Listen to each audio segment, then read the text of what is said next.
Hello everyone, welcome back. कैसे हैं आप लोग? तो जैसे कि आप लोगों ने थंबनेल भी देख लिया होगा इस वीडियो का और आप लोगों ने कैप्शन भी ऑलरेडी देख ही लिया होगा। This video pertains to the current affairs related to Jamia MBA and MU MBA. अब कुछ दिन पहले मैंने एक वीडियो बनाई थी जो यूट्यूब पर अवेलेबल है, जिसमें हम लोगों ने डिस्कस किया था बहुत डिटेल में कि क्यों इस साल करंट अफेयर्स ज्यादा इंपॉर्टेंट है। हम लोगों ने एक चेंजिंग पैटर्न ऑब्जर्व करा एमयू के एग्जाम्स में। जामिया में तो हमेशा करंट अफेयर पूछता है, एमयू ने भी अपना पैटर्न शिफ्ट किया टुवर्ड करंट अफेयर। फिर हम लोगों ने ये भी डिस्कस किया कि अगर हमको करंट अफेयर्स पढ़ने हैं तो हमको करंट अफेयर्स के क्या कौन से सब्जेक्ट से करंट अफेयर ज्यादा पूछ सकता है, या फिर कुछ मिसलिनियस ऐसे टॉपिक्स हैं जिससे करंट अफेयर्स पूछ सकता है, वो हम लोग को पढ़ने हैं। फिर उसके बाद हम लोगों ने देखा कि टाइम पीरियड कितना होना चाहिए, है ना। याद होगा आप लोगों को, हमने बात करी थी किस टाइम पीरियड के करंट अफेयर्स हमको पढ़ने चाहिए। तो आज की जो वीडियो है, इसमें मैंने कुछ करंट अफेयर्स कंपाइल किए। पहले मैं आपके साथ डिस्कस कर लेता हूँ कि आज हमारी क्लास कैसे रहने वाली है।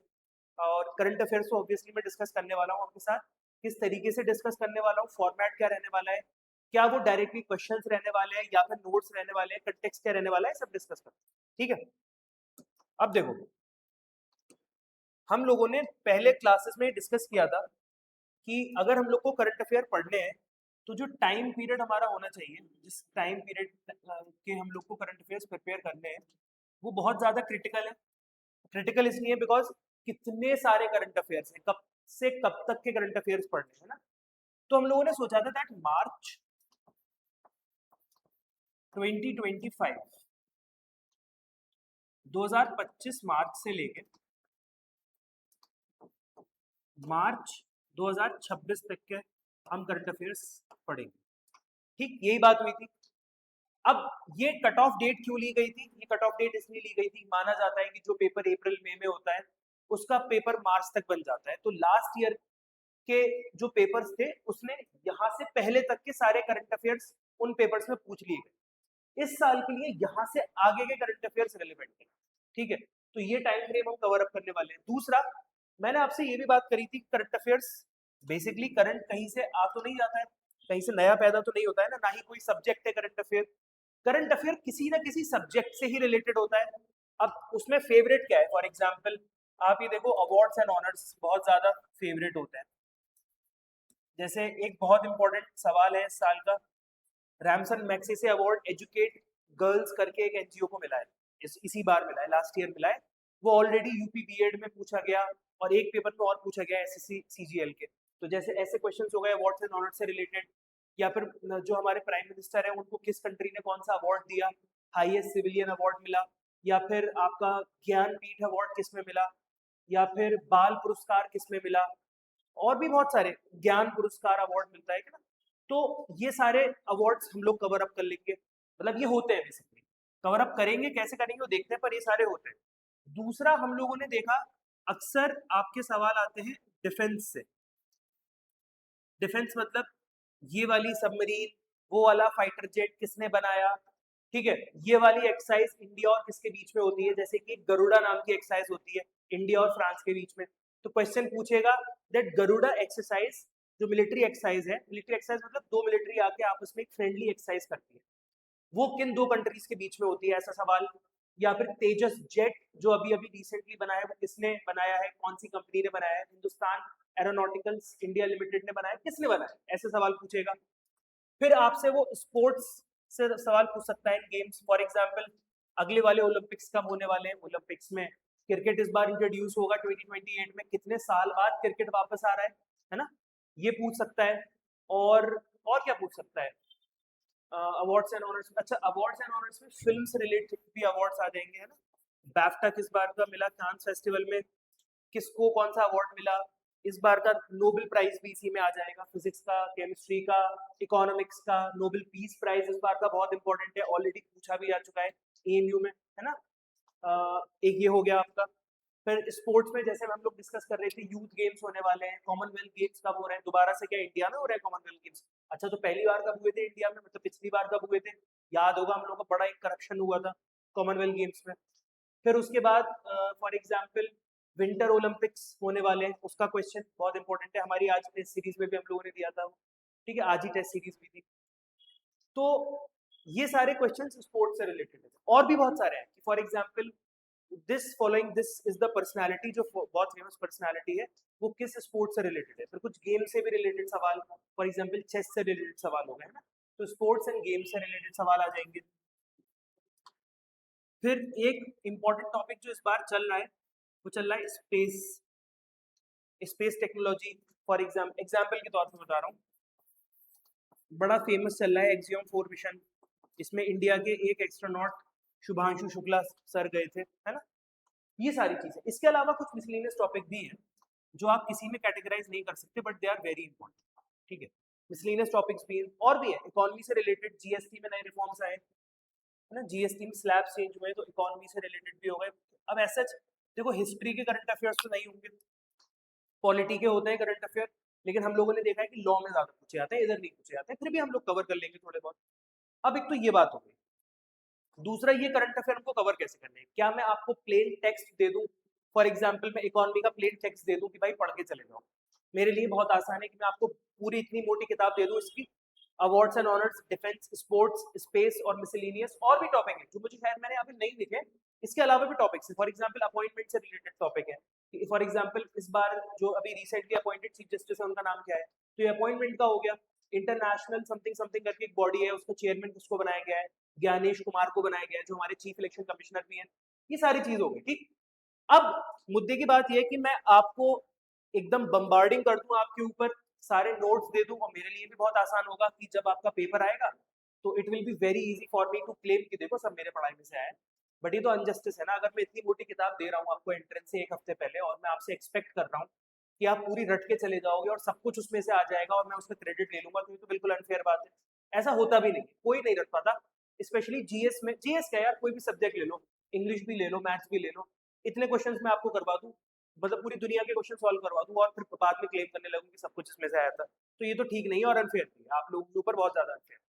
तो इसके लिए हम क्या करते हैं, हम कुछ एमसीक्यूज ही क्यों ना प्रिपेयर कर लें, कुछ authentic sources, authentic magazines, authentic journals निकालें, उनमें से कुछ एमसीक्यूज प्रिपेयर करें उन टॉपिक्स पे जो थ्रू आउट दी साल न्यूज में रहे, जो एक बार भी अगर न्यूज में आया तो हम उसको कवर कर लें। ऐसा क्यों, ऐसा कर सकते हैं क्या? बिल्कुल कर सकते हैं, हमने एक्चुअली ऐसे ही किया है।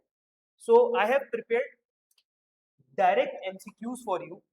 तो फॉर्मेट जो रहने वाला है हमारा, वो रहने वाला है क्वेश्चन बेस्ड। आपका फॉर्मेट रहेगा एमसीक्यूज, और हर एमसीक्यू के बाद में आपको फॉलोड बाय एक्सप्लेनेशन। कि फॉर एग्जाम्पल आप अभी तो मेरी क्लास कर लिया आपने, ठीक है, कल को आपको दिल कर रहा है दोबारा से रिवाइज करने का, जो कि आपको रिवाइज करना भी है, मैं आपको तरीका भी बताऊंगा इसको पढ़ने का, तो उसके नीचे एक्सप्लेनेशन भी दिया हुआ है, सो दैट आप खुद समझ सके कि ये करंट अफेयर किससे रिलेटेड है। क्योंकि करंट अफेयर डायरेक्टली मगअप नहीं हो पाएगा, आपको उसके पीछे का थोड़ा बहुत कंटेक्स्ट आना चाहिए, अनटिल अनलेस कि वो बिल्कुल रट्टाफिकेशन वाला ही हो। कि फॉर एग्जांपल मोदी जी को श्रीलंका ने कौन सा ऑनर दिया, सिविलियन ऑनर दिया, तो भाई अब वो आपको रटना पड़ेगा कि ये वाला अवार्ड दिया, उसके पीछे कोई कंटेक्स्ट नहीं है। इतना कंटेक्स्ट है कि बड़ी बड़ी कंट्रीज बड़े बड़े लोगों को, मतलब सारी कंट्रीज बड़े बड़े लोगों को, प्रेसिडेंट्स को, प्राइम मिनिस्टर्स को अवार्ड्स देती है, टाइम टू टाइम अवार्ड्स देती है, और बहुत सारे प्राइम मिनिस्टर्स को मिले हैं, मोदी जी को भी इस बार कई सारे अवार्ड्स मिले, ठीक। तो ये सारी चीज होती है। अब ये आपको मिल गए। अब अगला क्वेश्चन आता है जो हर बच्चे के दिमाग में आता है कि सर क्या ये इनफ है, ये जो आप अभी करंट अफेयर्स देने की बात कर रहे हैं क्या ये इनफ है? देखो सीरियसली आई एम सेइंग, जो मैं अभी आपको फाइल दिखाने वाला हूं, जिससे मैं आपको अभी पढ़ाने वाला हूं, इस फाइल में मार्च से लेकर मार्च 2025 से लेकर अभी तक के लगभग लगभग टिल डेट लगभग लगभग, and I am not lying, मैं आपको ओरिजिनल फाइल भी दिखा सकता हूं, इतने एमसीक्यूज हैं। अगर मैं मार्च 25 से लेकर मार्च 26 तक का देखूं तो 2500 एमसीक्यूज है, और अगर आज की डेट तक देखूं तो 3000 एमसीक्यूज की फाइल है, ठीक। And this was over almost 300 pages, almost 300 pages थे, 290 समथिंग पेजेस थे, और अगर अभी का ऐड कर लूं तो प्लस भी हो सकते हैं, इतने पेजेस थे। इसमें से बहुत सारे ऐसे भी क्वेश्चंस थे जो रिपीटेटिव नेचर के थे, बहुत सारे ऐसे भी क्वेश्चन थे जिनको इस तरीके से भी पूछ के देख लिया, उस तरीके से भी पूछ के देख लिया, लेकिन सवाल वही है, कॉन्सेप्ट वही है। बहुत सारे ऐसे करंट अफेयर थे जो जनवरी में भी करंट अफेयर था, फिर वो मार्च में भी करंट था और वो अप्रैल में भी करंट था। तो 3 बार वो क्वेश्चन आ गया कि मार्च के करंट अफेयर में भी आ गया, अप्रैल के में भी आ गया, मई के में भी आ गया। तो व्हाट आई डिड कि मैंने इनको रिफाइन किया है, इन सारे क्वेश्चंस को प्रॉपर रिफाइन किया है, and this is not done by any ChatGPT, with all due respect to Sam Altman. ऐसा कुछ नहीं करा है कि मैंने चैट जीपीटी पे डाल के रिफाइन किया है। आपको फॉर्मेटिंग से ही नजर आ जाएगा कि उसकी फॉर्मेटिंग बहुत पुअर सी नजर आएगी आपको। कभी कभी हो सकता है आपको उसमें से कुछ क्वेश्चंस के आंसर, एक 3-4 क्वेश्चंस के आंसर भी गायब मिले, क्योंकि वो मैनुअली करा गया काम है। तो इनको रिफाइन करके I have brought them down to 50 pages. अब आपको लग रहा होगा सर 50 पेजेस तो बहुत ज्यादा है। देखो, इन 50 पेजेस के 50 पेजेस में क्वेश्चंस नहीं है, आपके कंटेंट नहीं है। मैं आपको दिखाता हूँ, पीडीएफ दिखाता हूँ। क्वेश्चन तो सिर्फ इतना सा है, बाकी इसका एक्सप्लेनेशन।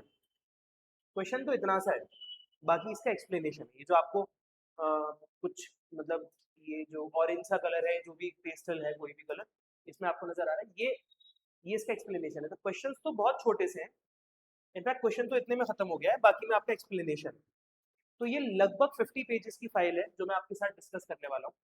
ठीक है, मैं 2 पार्ट में बनाने की सोच रहा हूँ ये वीडियो, कंसिडरिंग कि आपको एक साथ ज़्यादा ओवरवेलमिंग ना हो जाए सिचुएशन, आप धीरे धीरे से इसको मतलब डाइजेस्ट कर पाओ।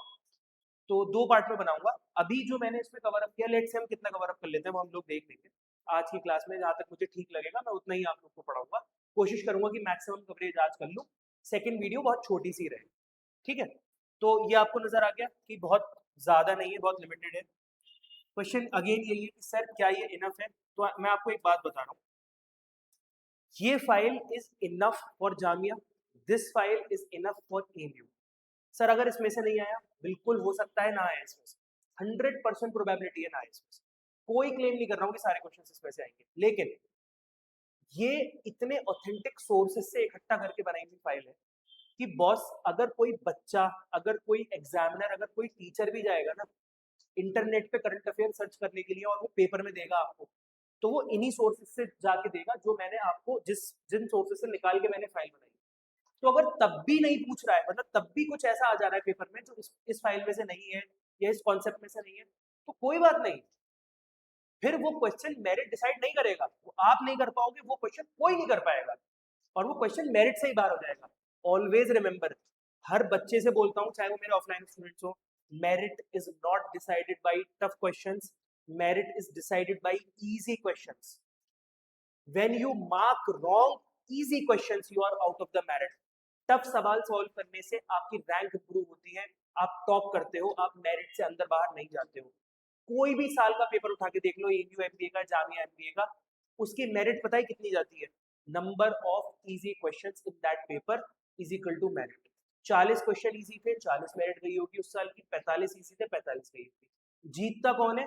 जो उन इजी क्वेश्चंस को एक्यूरेसी से सॉल्व करके आता है। आप लिख लीजिए, इस बार भी आप देख लीजिएगा, ठीक है, सेम होता है।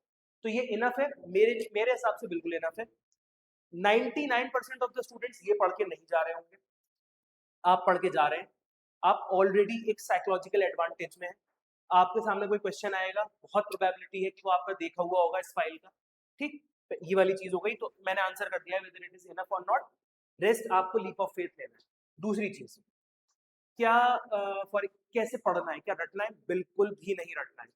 इस फाइल को आपको खोलना है, आपको क्वेश्चन देखना है, आंसर देखना है, जस्ट आंसर नीचे ही लिखा है उसके, मैंने इसलिए एंड में आंसर की नहीं लगाई है।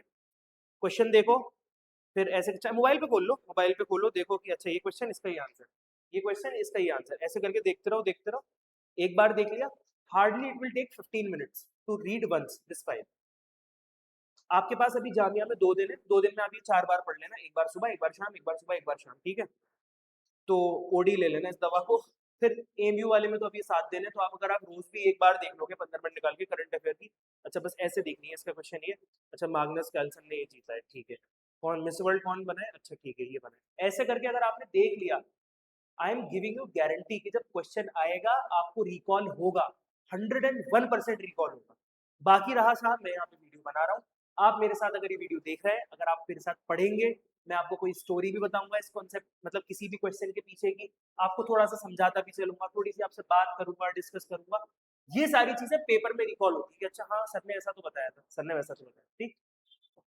सॉरी, यहां तक अगर हम लोग सेम पेज पर हैं एंड सारी चीज क्लियर है, तो let us start with this current affair class. Okay, चलिए अब स्टार्ट करते हैं। 15 मिनट ऑलरेडी हम लोग के निकल चुके हैं, तो लेट्स स्टार्ट। अब देखो, इस बार चेस बहुत ज्यादा इंपॉर्टेंट रहा है क्योंकि इंडियंस मुकेश ने भी अभी एक चेस चैंपियनशिप जीती थी, जिसपे बहुत सारे मीम्स बने थे। मैग्नस कार्लसन को हराया था ना, जिसपे उसने टेबल पे हाथ मार के वो चला जाता है मैग्नस कार्लसन। अब देखो, यहाँ से शुरू करते हैं।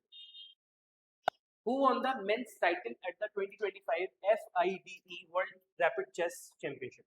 अब देखो, ये जो FIDE जहां भी आपको नजर आए, इसकी फुल फॉर्म तो बहुत अजीब सी है, फेडरेशन इंटरनेशनल डेशे चेस करके ऐसा कुछ है इसका।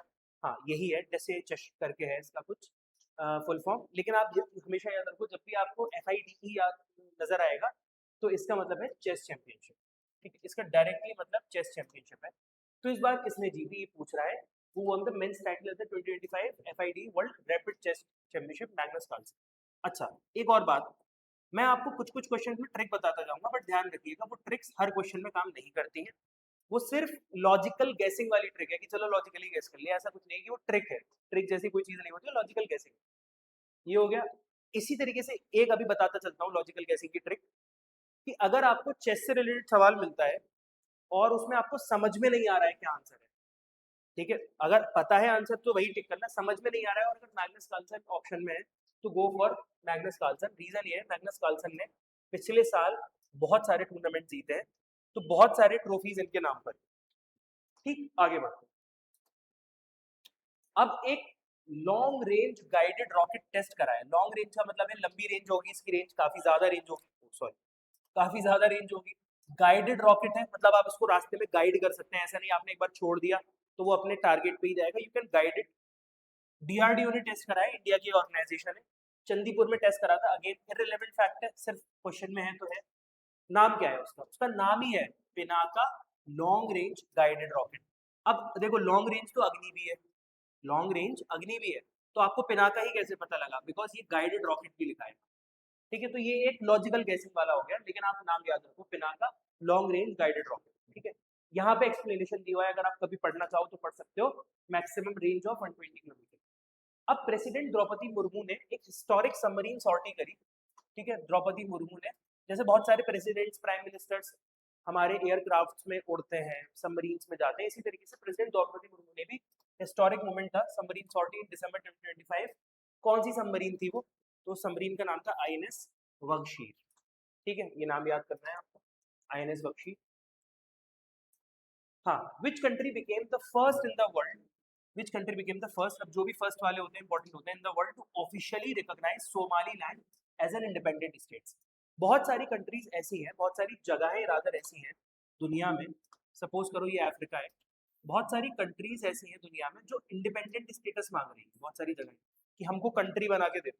अब हो सकता है कि यहाँ पे एक कंट्री हो जो कह रही हो कि हमें बाकी कंट्री के साथ नहीं रहना, वी वांट इंडिपेंडेंट स्टेट, जैसे पाकिस्तान ने डिमांड करी थी जब हम लोग आजाद हो रहे थे, तो पाकिस्तान ने कहा था हमें अलग पाकिस्तान चाहिए। तो ऐसे ही डिमांड कर रहे हैं। अब आप अगर इंडिपेंडेंट कंट्री है तो ये कौन डिसाइड करेगा कि आप इंडिपेंडेंट कंट्री है, तो बहुत सारी कंट्रीज अगर मिलके ये बोले कि हाँ हम मानते हैं ये अलग कंट्री है, these are not, this is not a one country, दो अलग अलग कंट्री, जैसे आपने देखा है फिलिस्तीन और इसराइल वाला जो कॉन्फ्लिक्ट है ना, तो बहुत सारी कंट्रीज ने ऑफिशियली रिकॉग्नाइज कर दिया कि इसराइल अलग कंट्री है। इसी तरीके से सोमाली लैंड भी डिमांड कर रहा है बहुत टाइम से एक सेपरेट कंट्री बनाने का, तो उसकी डिमांड जो है चल रही है लगातार। तो Israel became the first country, Israel पहली कंट्री बनी है जिसने उन्हें रिकॉग्नाइज करा है एज अ सेपरेट नेशन। प्रधानमंत्री राष्ट्रीय बाल पुरस्कार, अब देखो ये क्वेश्चन कितना इजी है। प्रधानमंत्री राष्ट्रीय बाल पुरस्कार किसको मिला है, अभी डेट वेट छोड़ो सारी चीजें, क्रिकेट लिखा हुआ है तो और फायदा हो गया, लेकिन बाल पुरस्कार, अब बाल पुरस्कार किसको मिलेगा, बच्चे को ही तो मिलेगा बाल पुरस्कार। क्या शुभमन गिल बाल पुरस्कार के लिए एलिजिबल है, बच्चे हैं क्या, Sarfaraz Khan, Yashasvi Jaiswal, these are not, let's say ये बच्चे थोड़ी ना, ये लोग 14-15 साल के बच्चे थोड़ी ना, ये लोग प्रॉपर मैच्योर क्रिकेटर्स है ना, प्रोफेशनल क्रिकेटर्स है। वैभव सूर्यवंशी आप जानते होंगे, बड़ा फेम मिला है IPL में वैभव सूर्यवंशी को, इस बार के I guess orange cap holder भी है, if I am not wrong, कल ही आईपीएल का फाइनल हुआ है एंड बदकिस्मती से दोबारा से आरसीबी जीत गई है। तो ठीक है, तो ऑरेंज कैप होल्डर है वैभव सूर्यवंशी। अब बाल बच्चा इनमें एक ही नजर आ रहा है मुझको, ऑल तो मुझे कुछ नहीं पता क्रिकेट उसके बारे में, कि इन तीनों के बारे में नहीं पता मुझे, इस अवार्ड के बारे में कुछ नहीं पता, लेकिन इतना पता है कि बाल पुरस्कार है तो बच्चे को मिलेगा, तो this will be the right answer. ठीक, आगे बढ़ते हैं। गुड गवर्नेंस डे हर साल सेलिब्रेट होता है, हमको पता है गुड गवर्नेंस डे हर साल सेलिब्रेट होता है। कब होता है? 25 दिसंबर पे होता है। 25 दिसंबर बर्थडे है हमारे एक फॉर्मर प्राइम मिनिस्टर की, जिनका नाम है अटल बिहारी वाजपेयी। इन्हीं की बर्थडे पे हम लोग गुड गवर्नेंस डे सेलिब्रेट करते हैं। अब देखो, यूनाइटेड स्टेट्स ने एक एएसटी स्पेस, बहुत बड़ी सैटेलाइट का नाम है, देखो यूनाइटेड स्टेट की सैटेलाइट है जिसका क्या नाम है? AST space mobile blue bird block 2 communication satellite launch हुई है इंडिया से।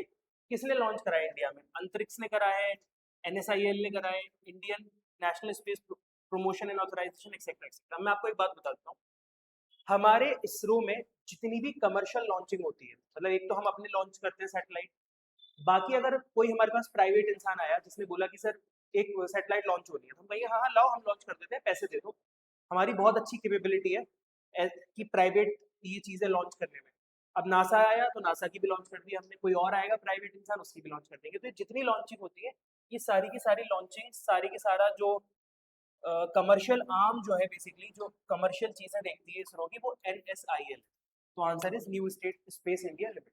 अब मेरा यही काम है, मैं आपको इतना समझा सकता हूँ, ठीक है, बाकी आपको ये बार बार अगर आप पढ़ेंगे तो इंशाल्लाह याद हो जाएगा। नेशनल फार्मर्स डे कब मनाया जाता है? 23 दिसंबर को मनाया जाता है। स्ट्रेट फैक्ट, कुछ आप इसमें रटने की जरूरत नहीं है, बस एक चीज, एक एक्स्ट्रा फैक्ट है कि बर्थ एनिवर्सरी है किसकी? चौधरी चरण सिंह, इंडिया के प्राइम मिनिस्टर रह चुके हैं चौधरी चरण सिंह, बहुत रिस्पेक्टेड इंसान है। इन्हीं की बर्थडे पे 23 दिसंबर को फार्मर्स डे मनाया जाता है। किसान के बहुत बड़े नेता थे, किसान आंदोलन के बहुत बड़े। राष्ट्रीय विज्ञान पुरस्कार, हाईएस्ट रिकॉग्निशन मिलता है इंडिया में किस फील्ड में कंट्रीब्यूशन करने के लिए? यार विज्ञान की बात हो रही है तो लिटरेचर और आर्ट्स में तो आपको पता है कि ऐसे साहित्य अकेडमी अवार्ड वगैरह मिलते हैं। स्पोर्ट्स में आपको कौन सा मिलता है? ये कौन सा अवार्ड होता है? अर्जुन अवार्ड होता है, द्रोणाचार्य अवार्ड होता है, सब मिलते हैं। नाम से ही पता लग रहा है ना, साइंस एंड टेक्नोलॉजी में तो मिलेगा यार। राष्ट्रीय विज्ञान पुरस्कार की बात हो रही है, कोई इसमें सोचने की जरूरत ही नहीं। राष्ट्रीय विज्ञान पुरस्कार पर टिक करो, आगे बढ़ो, एक नंबर आ गया। ठीक है, national mathematics day is observed on 22 December. Mathematics day हर साल 22 दिसंबर को मनाया जाता है। किसकी बर्थ एनिवर्सरी पर? कौन से मैथमेटिशियन है? आंसर है श्रीनिवास रामानुजन। बहुत ही फेमस मैथमेटिशियन रहे, बहुत अर्ली एज में डेथ हो गई।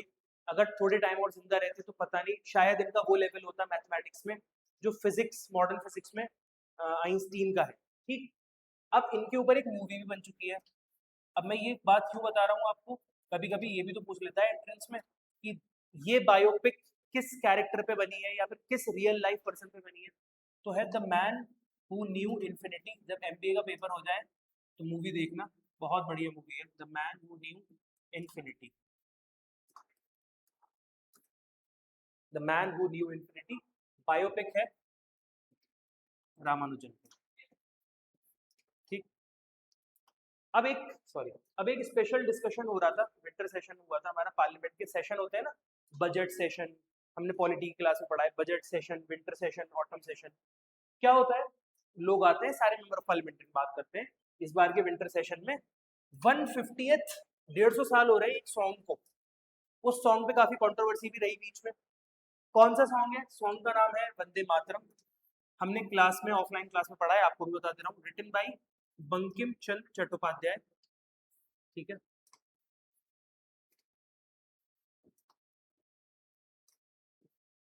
बंकिम चंद्र चट्टोपाध्याय जी ने लिखा है वंदे मातरम। ठीक,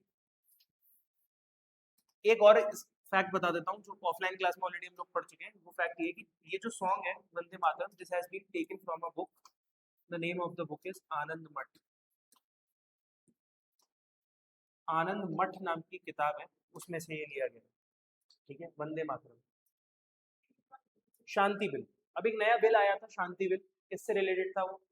शांति bill is related to nuclear energy. होता क्या था, पहले हम लोग जब कोई न्यूक्लियर इक्विपमेंट खरीदते थे बाहर से, या फिर हम कुछ न्यूक्लियर फ्यूल खरीदते थे और इंडिया में कोई फैक्ट्री बनाई, उसमें न्यूक्लियर इक्विपमेंट लगाया, इंडिया में न्यूक्लियर पावर प्लांट बनाया, खुदा ना खास्ते उसमें कोई फॉल्ट आ गया, कुछ खराब हो गया, तो जो लाइबिलिटी होती थी ना, जिसपे इल्जाम आता था, वो उस प्लांट के ओनर पे तो आता ही था, प्लस जहां से आप इक्विपमेंट खरीद के लाए हो उन पे भी इल्जाम आता था कि आपने हमें गलत इक्विपमेंट दे दिया, और हम उनको भी ब्लैकलिस्ट कर देते थे कि आज से हम इनसे कुछ नहीं खरीदेंगे, या फिर ये कंपनी को ब्लैकलिस्ट कर दिया, उस कंपनी की बड़ी बदनामी होती। अब अगर आप ऐसे लॉज बनाओगे तो क्या कोई कंपनी आपको सामान बेचना चाहेगी? नहीं बेचना चाहिए। तो हम लोगों ने बेसिकली क्या किया, ये वाला क्लॉज हटा दिया कि भाई इतनी लाइबिलिटी नहीं रहेगी उस कंपनी की जिससे हम सामान खरीदेंगे, ऐसे तो हमें कोई सामान ही नहीं देगा फिर। तो किससे रिलेटेड है? शांति बिल न्यूक्लियर एनर्जी से। ठीक, चलो। Which is the highest civilian award? मैंने आपको बताया था मोदी जी को बहुत सारे अवार्ड्स मिले हैं, तो हाईएस्ट सिविलियन अवार्ड जो इथोपिया ने कन्फर किया है on prime minister Narendra Modi ji. एक second,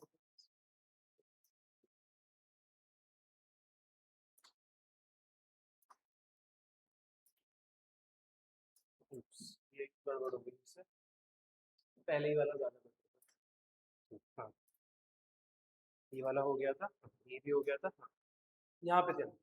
highest civilian award Ethiopia ने कन्फर किया है प्राइम मिनिस्टर मोदी को, नरेंद्र मोदी जी, इन 1925। कौन सा वो अवार्ड है? द ग्रेट ऑनर ऑफ निशान ऑफ इथोपिया। अब दो क्वेश्चंस में इथोपिया है, तो बाकी के दो तो आप कर ही लोगे रिजेक्ट। इथोपिया इथोपिया आ गया, इसमें से द ग्रेट ऑनर निशान ऑफ इथोपिया। ठीक। विकसित भारत, अभी एक स्कीम हुआ करती थी हमारी पहले, जिसको बोलते थे Mahatma Gandhi national rural employment guarantee act, मनरेगा। बहुत लोगों ने नाम सुना होगा। उसमें 100 दिन का एम्प्लॉयमेंट देना अनिवार्य था, कंपलसरी है कि आपकी ग्राम पंचायत आपको 100 दिन का काम देगी देगी अगर आप अनएम्प्लॉयड हैं। उस लॉ का, मनरेगा का नाम चेंज करके कर दिया गया है वीबी जी राम जी, विकसित भारत गारंटी फॉर रोजगार एंड आजीविका मिशन। तो बस कुछ नहीं पूछा है, जैसे पहले सवाल आता था कि नीति आयोग किस बॉडी को खत्म करके बनी है, आंसर होता था प्लानिंग कमीशन। या फिर नीति आयोग से पहले कौन सी बॉडी थी जो प्लानिंग किया करती थी? Planning commission. पूछ चुका है ना सवाल, तो यहाँ पे ही पूछ सकता है कि वीबी जी राम जी से पहले, वीबी जी राम जी जो लाया गया बिल, वो किसको हटा के लाया गया? कौन सा एक्ट था जिसको हटा के लाया गया? कौन सा था? Mahatma Gandhi national rural employment guarantee act. बड़े फेमस, बहुत ही famously it is known as MG NREGA, मनरेगा भी कुछ लोग बोलते हैं। ये सारा एक्सप्लेनेशन। इंडिया ने अपना पहला स्क्वॉश वर्ल्ड कप जीता है। स्क्वॉश एक गेम होता है, आपने देखा होगा। पहली बार जीता है, पहली बार जीता है तो इंपॉर्टेंट है भाई। किसके अगेंस्ट जीता है? हांगकांग के अगेंस्ट जीता है। ठीक, आगे बढ़ते हैं। लियोनेल मेसी का गोट इंडिया टूर हुआ था थोड़े दिन पहले, जिसमें आप लोगों ने देखा था कि तेलंगाना के चीफ मिनिस्टर उनके साथ फुटबॉल खेल रहे थे। ठीक है, बंगाल भी गए थे वो, ईडन गार्डन्स में, तो वहां पे स्टैम्पीड होते होते बचा था। तो पूछा कि कहाँ कहाँ गए थे वो लोग। कोलकाता गए थे, मुझे पता है, मैंने रील्स देखी थी। हैदराबाद भी गए थे, मैंने रील्स देखी थी। तेलंगाना के जो चीफ मिनिस्टर है उनके साथ हॉकी, वो सॉरी, फुटबॉल खेल रहे थे और खेल नहीं पा रहे थे।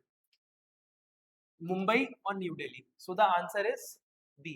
कोलकाता, हैदराबाद, मुंबई, न्यू दिल्ली, यहाँ गए थे। चेन्नई वगैरह, जयपुर वगैरह यहाँ कहीं नहीं गए। आप खुद भी देख लो, बड़े बड़े टॉप 4 मेट्रोपॉलिटन सिटीज है, उन्हीं में गए।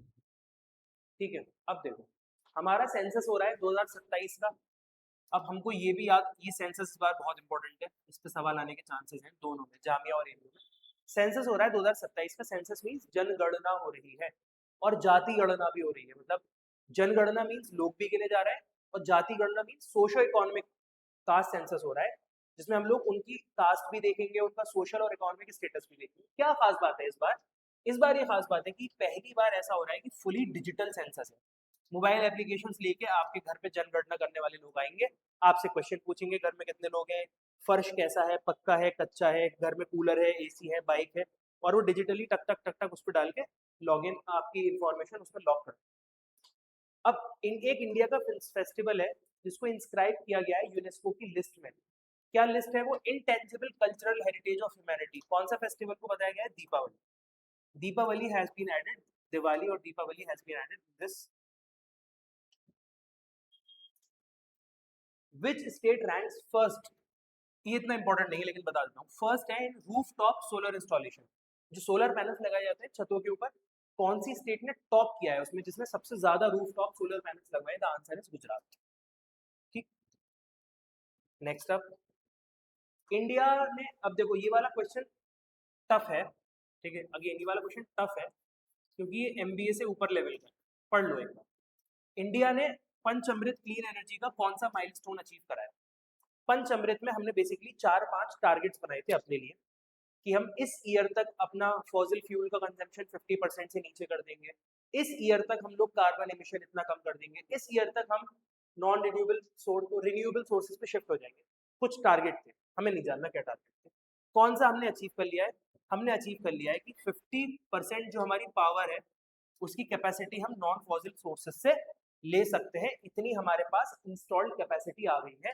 तो ये 2030 में हमको पूरा करना था, ये हमने 2030 से पहले ही पूरा कर लिया, विच इज वेरी ठीक है। सी is the answer.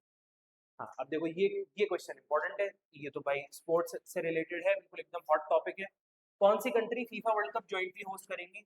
Answer is US, Canada and Mexico. सीधी सी बात है, पूरा नॉर्थ अमेरिका, पूरा नॉर्थ अमेरिका की जितनी कंट्रीज है, बहुत खराब मैप बनाए हैं। अगर ये मेरे किसी टीचर ने देखा तो मुझे बहुत शाबाशी देंगे, ठीक है, फिर से खराब बना दिया। अब फिर भी बेटर है, तो पूरा नॉर्थ अमेरिका जो है इसमें कनाडा भी आता है, यूएसए भी आता है और मैक्सिको भी आता है। ये तीनों मिलके इस बार का FIFA world cup jointly host कर रहे हैं। ठीक, 2016 में होगा। जेरूसलम मास्टर्स का चेस टाइटल किसने जीता? Answer is Arjun Erigaisi. लेकिन जेरूसलम मास्टर्स का क्यों ही पूछेगा, वो कोई वर्ल्ड चेस चैंपियनशिप, वो सॉरी वर्ल्ड चेस चैंपियनशिप पूछेगा ना, इतना छोटा सा क्यों पूछेगा? Who assume the chairship? हाँ, ये मैं कह रहा था कि इंटरनेशनल इंस्टीट्यूट है for democracy and electoral assistance, इसका नया चेयरमैन किसको बनाया गया है? इसका नया चेयरमैन इलेक्ट करा गया है ज्ञानेश कुमार को। अब ज्ञानेश कुमार जी के बारे में आप जानते ही हैं, ये हमारे चीफ इलेक्शन कमिश्नर चल रहे हैं आजकल, काफी कंट्रोवर्सी में रहे through out the elections and SIR जो इंडिया में हो रही थी। ठीक बात, आगे बढ़ते हैं। अगेन ये इंपॉर्टेंट क्वेश्चन आ रहा है, प्राइम मिनिस्टर ऑफिस का नाम चेंज हो गया है, न्यू नेम दिया गया है प्राइम मिनिस्टर ऑफिस को। क्या नाम दिया गया है? नाम दिया गया है सेवा तीर्थ। सेवा, जैसे अभी हमारे प्राइम मिनिस्टर ने कहा था ना कि मैं प्रधानमंत्री नहीं हूँ, मैं प्रधान सेवक हूँ, है ना। जवाहरलाल नेहरू ने भी सेम बात कही थी कि मैं प्रधानमंत्री नहीं हूँ, मैं प्रथम सेवक हूँ। तो मतलब ये थोड़ा सा लोगों को खुश करने के लिए करा जाता है, पॉलिटिकल चीजें हैं। तो सेवा तीर्थ, हमने अपने प्राइम मिनिस्टर ऑफिस को इंडियनाइज कर दिया है फाइनली। इंडियनाइज करना मतलब हम लोग कॉलोनियल माइंडसेट से बाहर आ रहे हैं। अब हमारा पीएमओ नहीं कहलाएगा, अब हमारा पीएमओ सेवा तीर्थ कहलाएगा, और अचानक से हम विकसित भारत बन जाएंगे एक नाम चेंज करने से, है ना। अब देखो, बॉर्डर सिक्योरिटी फोर्सेज हैं, वो इंडिया के किस बॉर्डर को गार्ड करती है? हमारी बहुत सारी बॉर्डर सिक्योरिटी फोर्सेज हैं। Indo Tibetan border police force, अगर कभी कोई लेह लद्दाख घूमने गया होगा तो वहां पे मिलती है। बीएसएफ है बॉर्डर सिक्योरिटी फोर्स। ऐसा नहीं है कि एक ही तरीके की फोर्स है जो हर बॉर्डर पे लग रही है, अलग अलग बॉर्डर के लिए अलग अलग रिक्वायरमेंट के हिसाब से अलग अलग फोर्सेज है। तो बॉर्डर सिक्योरिटी फोर्स है जो बीएसएफ है, वो पाकिस्तान और जो बांग्लादेश के साथ हमारा बॉर्डर है, क्या है इस बॉर्डर का नाम? रेड क्लिफ लाइन ना, रेड क्लिफ लाइन है ना इसका मतलब। तो ये कौन, रेड क्लिफ लाइन जो सर रेड क्लिफ ने खींची थी इंडिया और पाकिस्तान के बीच में, तो बीएसएफ उसको गार्ड करती है। ठीक है साहब, आगे बढ़ते हैं। ठीक है, world athlete of the year का अवार्ड किसको मिला है? World athlete of the year जैसे होता है ना cricketer of the year, test cricketer of the year, इसी तरीके से एथलेटिक्स में एरमन डुप्लांटिस को मिला है world athlete of the year का। क्यों मिला है? क्योंकि भाई इन्होंने मतलब एक साल के अंदर अंदर 4 या 5 बार अपना ही रिकॉर्ड तोड़ा है। 4 टाइम्स पोल वॉल्ट आप जानते हैं, जिसमें मतलब एक एक तरीके का पोल लेके भागना होता है और उसको फिर मतलब उसकी फोर्स से जंप करके एक बैरियर क्रॉस करना होता है, देखा होगा आपने। 4 बार एक साल में इन्होंने रिकॉर्ड तोड़ा है, वर्ल्ड रिकॉर्ड तोड़ा है। अर्मैन डुप्लांटिस का, स्वीडन के रहने वाले हैं, कहा गया स्वीडन के रहने वाले, ठीक है, पोल वॉल्ट चैंपियन। आगे बढ़, गोल्डन पीकॉक अवार्ड मिला है for best feature film at IFFI. IFFI बोले तो international film festival of India, India का इंटरनेशनल फिल्म फेस्टिवल है इफ्फी। किसको मिला है? स्किन ऑफ यूथ को मिला है। ठीक, आगे बढ़ते हैं। संविधान दिवस, संविधान दिवस मतलब ये आपसे कॉन्स्टिट्यूशन डे भी पूछ सकता है। कॉन्स्टिट्यूशन डे, संविधान दिवस कब मनाते हैं हम लोग? हर साल हम लोग मनाते हैं 26 नवंबर को। क्यों मनाते हैं 26 नवंबर को? Because 26 November 1949 was the day जब हमारा संविधान लिख के तैयार हुआ था और हमने अपना संविधान एडॉप्ट किया था। पॉलिटी की क्लास में हम लोग ऑलरेडी पढ़ चुके हैं वाला फैक्ट, इसी को संविधान दिवस की तरह मनाया जाता है। Next, women's kabaddi world cup हुआ ढाका में हुआ, नॉट इंपॉर्टेंट। यहाँ से आप ये बस ध्यान रख सकते हो, अगर आपसे ये पूछ ले कि कहाँ हुआ था तो ढाका में हुआ था, लेकिन क्वेश्चन में ऑलरेडी दिया हुआ है। क्वेश्चन ये नहीं है, क्वेश्चन ये है कौन जीता। इंडिया जीती थी वुमेन्स कबड्डी वर्ल्ड कप 2025 में जो हुआ है। अब इंडिया जीती है तो क्वेश्चन ऑटोमेटिकली इंपॉर्टेंट बन जाता है। ठीक, क्वेश्चन ये वाला स्किप कर दो, तुम्हारे मतलब का नहीं है, पढ़ लो बस एक बार। What is the name of India first indigenous है, मतलब इंडिया में बनी हुई है, एंटी सबमरीन मतलब सबमरीन से लड़ने के लिए काम आएगी, वॉरफेयर शैलो वाटर वेसल है, क्या नाम है उसका, आईएनएस माहे नाम है। पढ़ो आगे बढ़ो, याद नहीं। हाँ, एक इंडियन प्लेयर है जिन्होंने ऑस्ट्रेलियन ओपन जीता 2025 में सिंगल्स में, बड़े फेमस हुए थे वो, लक्ष्य सेन नाम है। ऑस्ट्रेलियन ओपन जीत कर आए, जब इंडिया वापस आए तो एयरपोर्ट पे उनका वेलकम करने के लिए उनकी फैमिली और फ्रेंड्स के अलावा कोई नहीं था। No media was there to cover him, nobody was to congratulate him और व्हाटसोएवर। ठीक है, तो आंसर इज लक्ष्य सेन। फिर पूछ रहा है हमारे 53rd chief justice of India जो बने हैं उनका नाम क्या है। इनका नाम है justice Suryakant, honourable chief justice of India. ठीक, बड़ा ध्यान से नाम लेना पड़ता है, कभी भी कंटेंट ऑफ कोर्ट ना लगा दे। वैसे भी आजकल सब लोग यूट्यूबर्स के पीछे पड़े हुए हैं, स्पेशली यूट्यूब टीचर्स के पीछे पड़े हुए हैं। आप लोगों ने अगर रील देख रहे हैं तो पता लग ही रहा होगा, है ना। खैर मैं तो इतना फेमस भी नहीं हूँ, तो अल्लाह का शुक्र है बचा रहूंगा। Who won the Miss Universe 2025 title in 2025 in Bangkok? Answer is Fatima Bosch, Mexico की रहने वाली है, मिस यूनिवर्स का टाइटल मिला है। ठीक, आगे बढ़ते हैं। अब ये सवाल इंपॉर्टेंट नहीं है कि इंडिया ने कितने गोल्ड मेडल जीते वर्ल्ड कप बॉक्सिंग फाइनल में, ठीक है 9 जीते, आगे बढ़ो फिर, ये इंपॉर्टेंट। एक इंडियन एक्टर को स्पेशली ऑनर किया गया है इफ्फी में, again IFFI is international film festival of India, cinema में कंट्रीब्यूशन के लिए। Answer is Rajinikanth. तो यहाँ पे सारे ऑप्शन कंफ्यूजिंग है, शाहरुख खान भी प्रोबेबल आंसर हो सकता था, अमिताभ बच्चन भी हो सकता था, कमल हसन भी हो सकता था, but you know when nobody can't only Rajni can, तो रजनी काफी इज द राइट आंसर। ठीक है, let's move on. Which Caribbean nation, अब देखो बड़ा अच्छा इंटरेस्टिंग सा फैक्ट है, बहुत मजेदार। आप लोगों ने फुटबॉल वर्ल्ड कप के बारे में तो आप जानते ही, फीफा वर्ल्ड कप के बारे में। कैरिबियन नेशन है मतलब वेस्ट इंडीज का एक नेशन है जिसकी स्मॉलेस्ट कंट्री बनी है, स्मॉलेस्ट कंट्री एवर, इससे छोटी कंट्री ने आज तक क्वालिफाई नहीं करा। ठीक है, इससे छोटी कंट्री ने आज तक क्वालिफाई नहीं करा। द कंट्री इज कुराका, नहीं Curaçao, Curaçao will be the right pronunciation. Curaçao की आबादी 1.5 लाख है। ठीक है, कुराकाओ की आबादी 1.5 लाख है और इसने क्वालिफाई करा है फीफा वर्ल्ड कप में, विच इज हाईली कमेंडेबल। पहले एक बार क्रोएशिया ने भी करा था, याद होगा, क्रोएशिया तो हर बार करती है, फाइनल तक भी पहुंची थी, वो भी बहुत छोटी थी। अब ये वाला इंपॉर्टेंट है by the way question boss, ठीक है, ये वाला इंपॉर्टेंट है।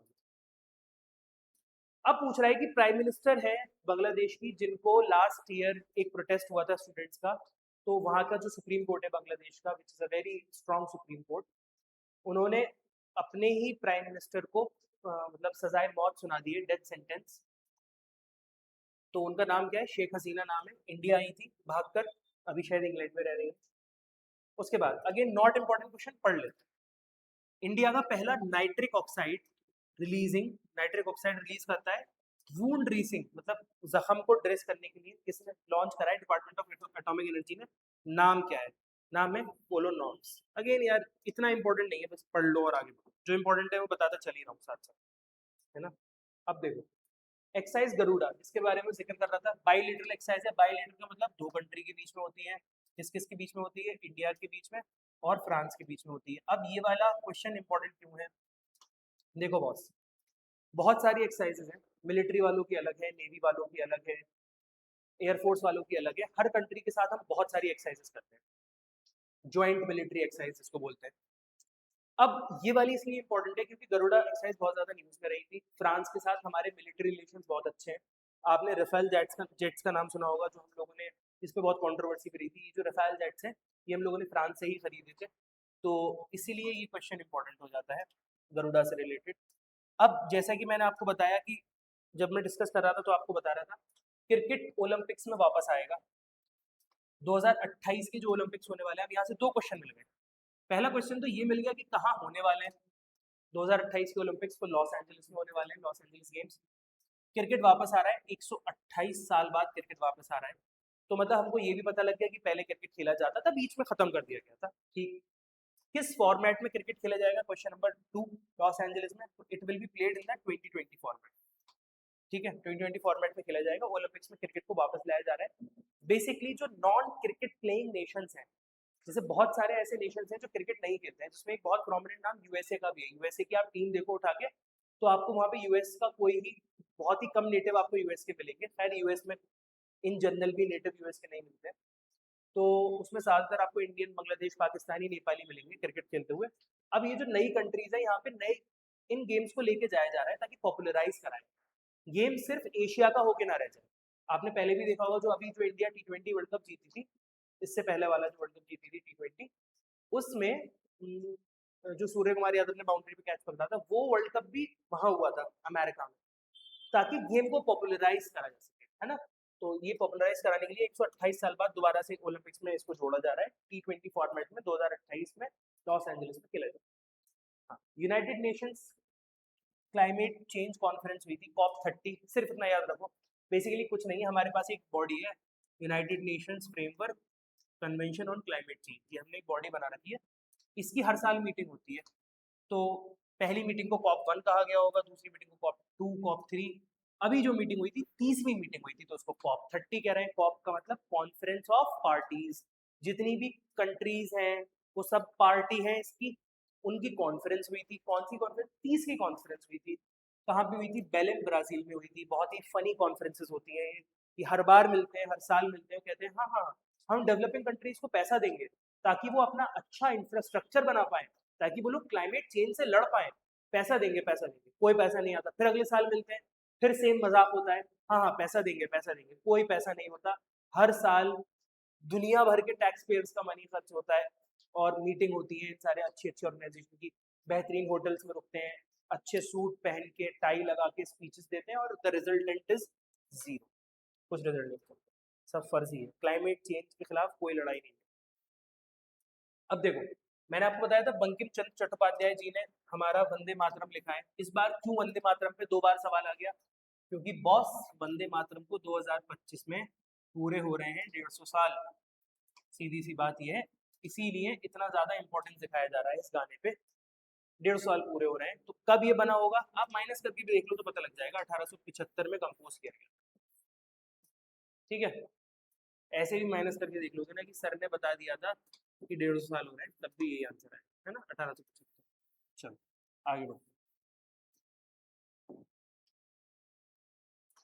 IIT दिल्ली को क्यूएस वर्ल्ड रैंकिंग में हाईएस्ट वो मिला है, जानने की जरूरत नहीं है।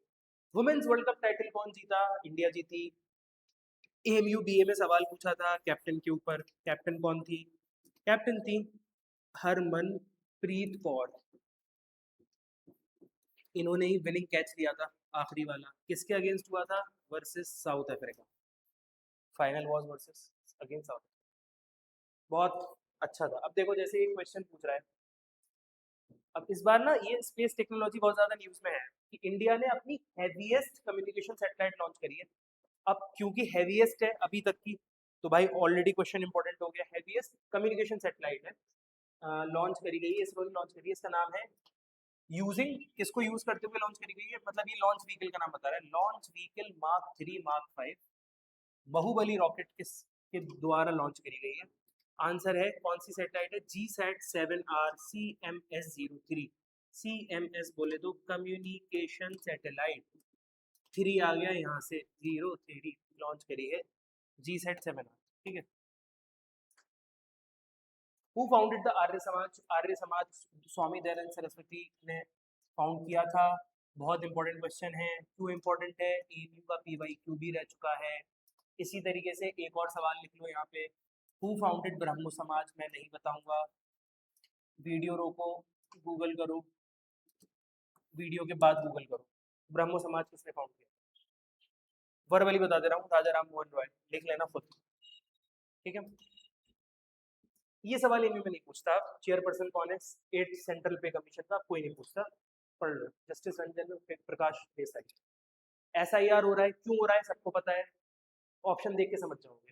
स्पेशल ड्राइव है अपडेट करने के लिए, वेरीफाई करने के लिए इलेक्टोरल रोल्स, कि जिन लोग की डेथ हो गई है उन लोग का नाम हटा दिया जाए, जो लोग पैदा हो गए उन लोग का नाम लगा दिया जाए। इसमें पैदा हो गए मतलब जो लोग 18 साल के हो गए उनका नाम ऐड कर दिया।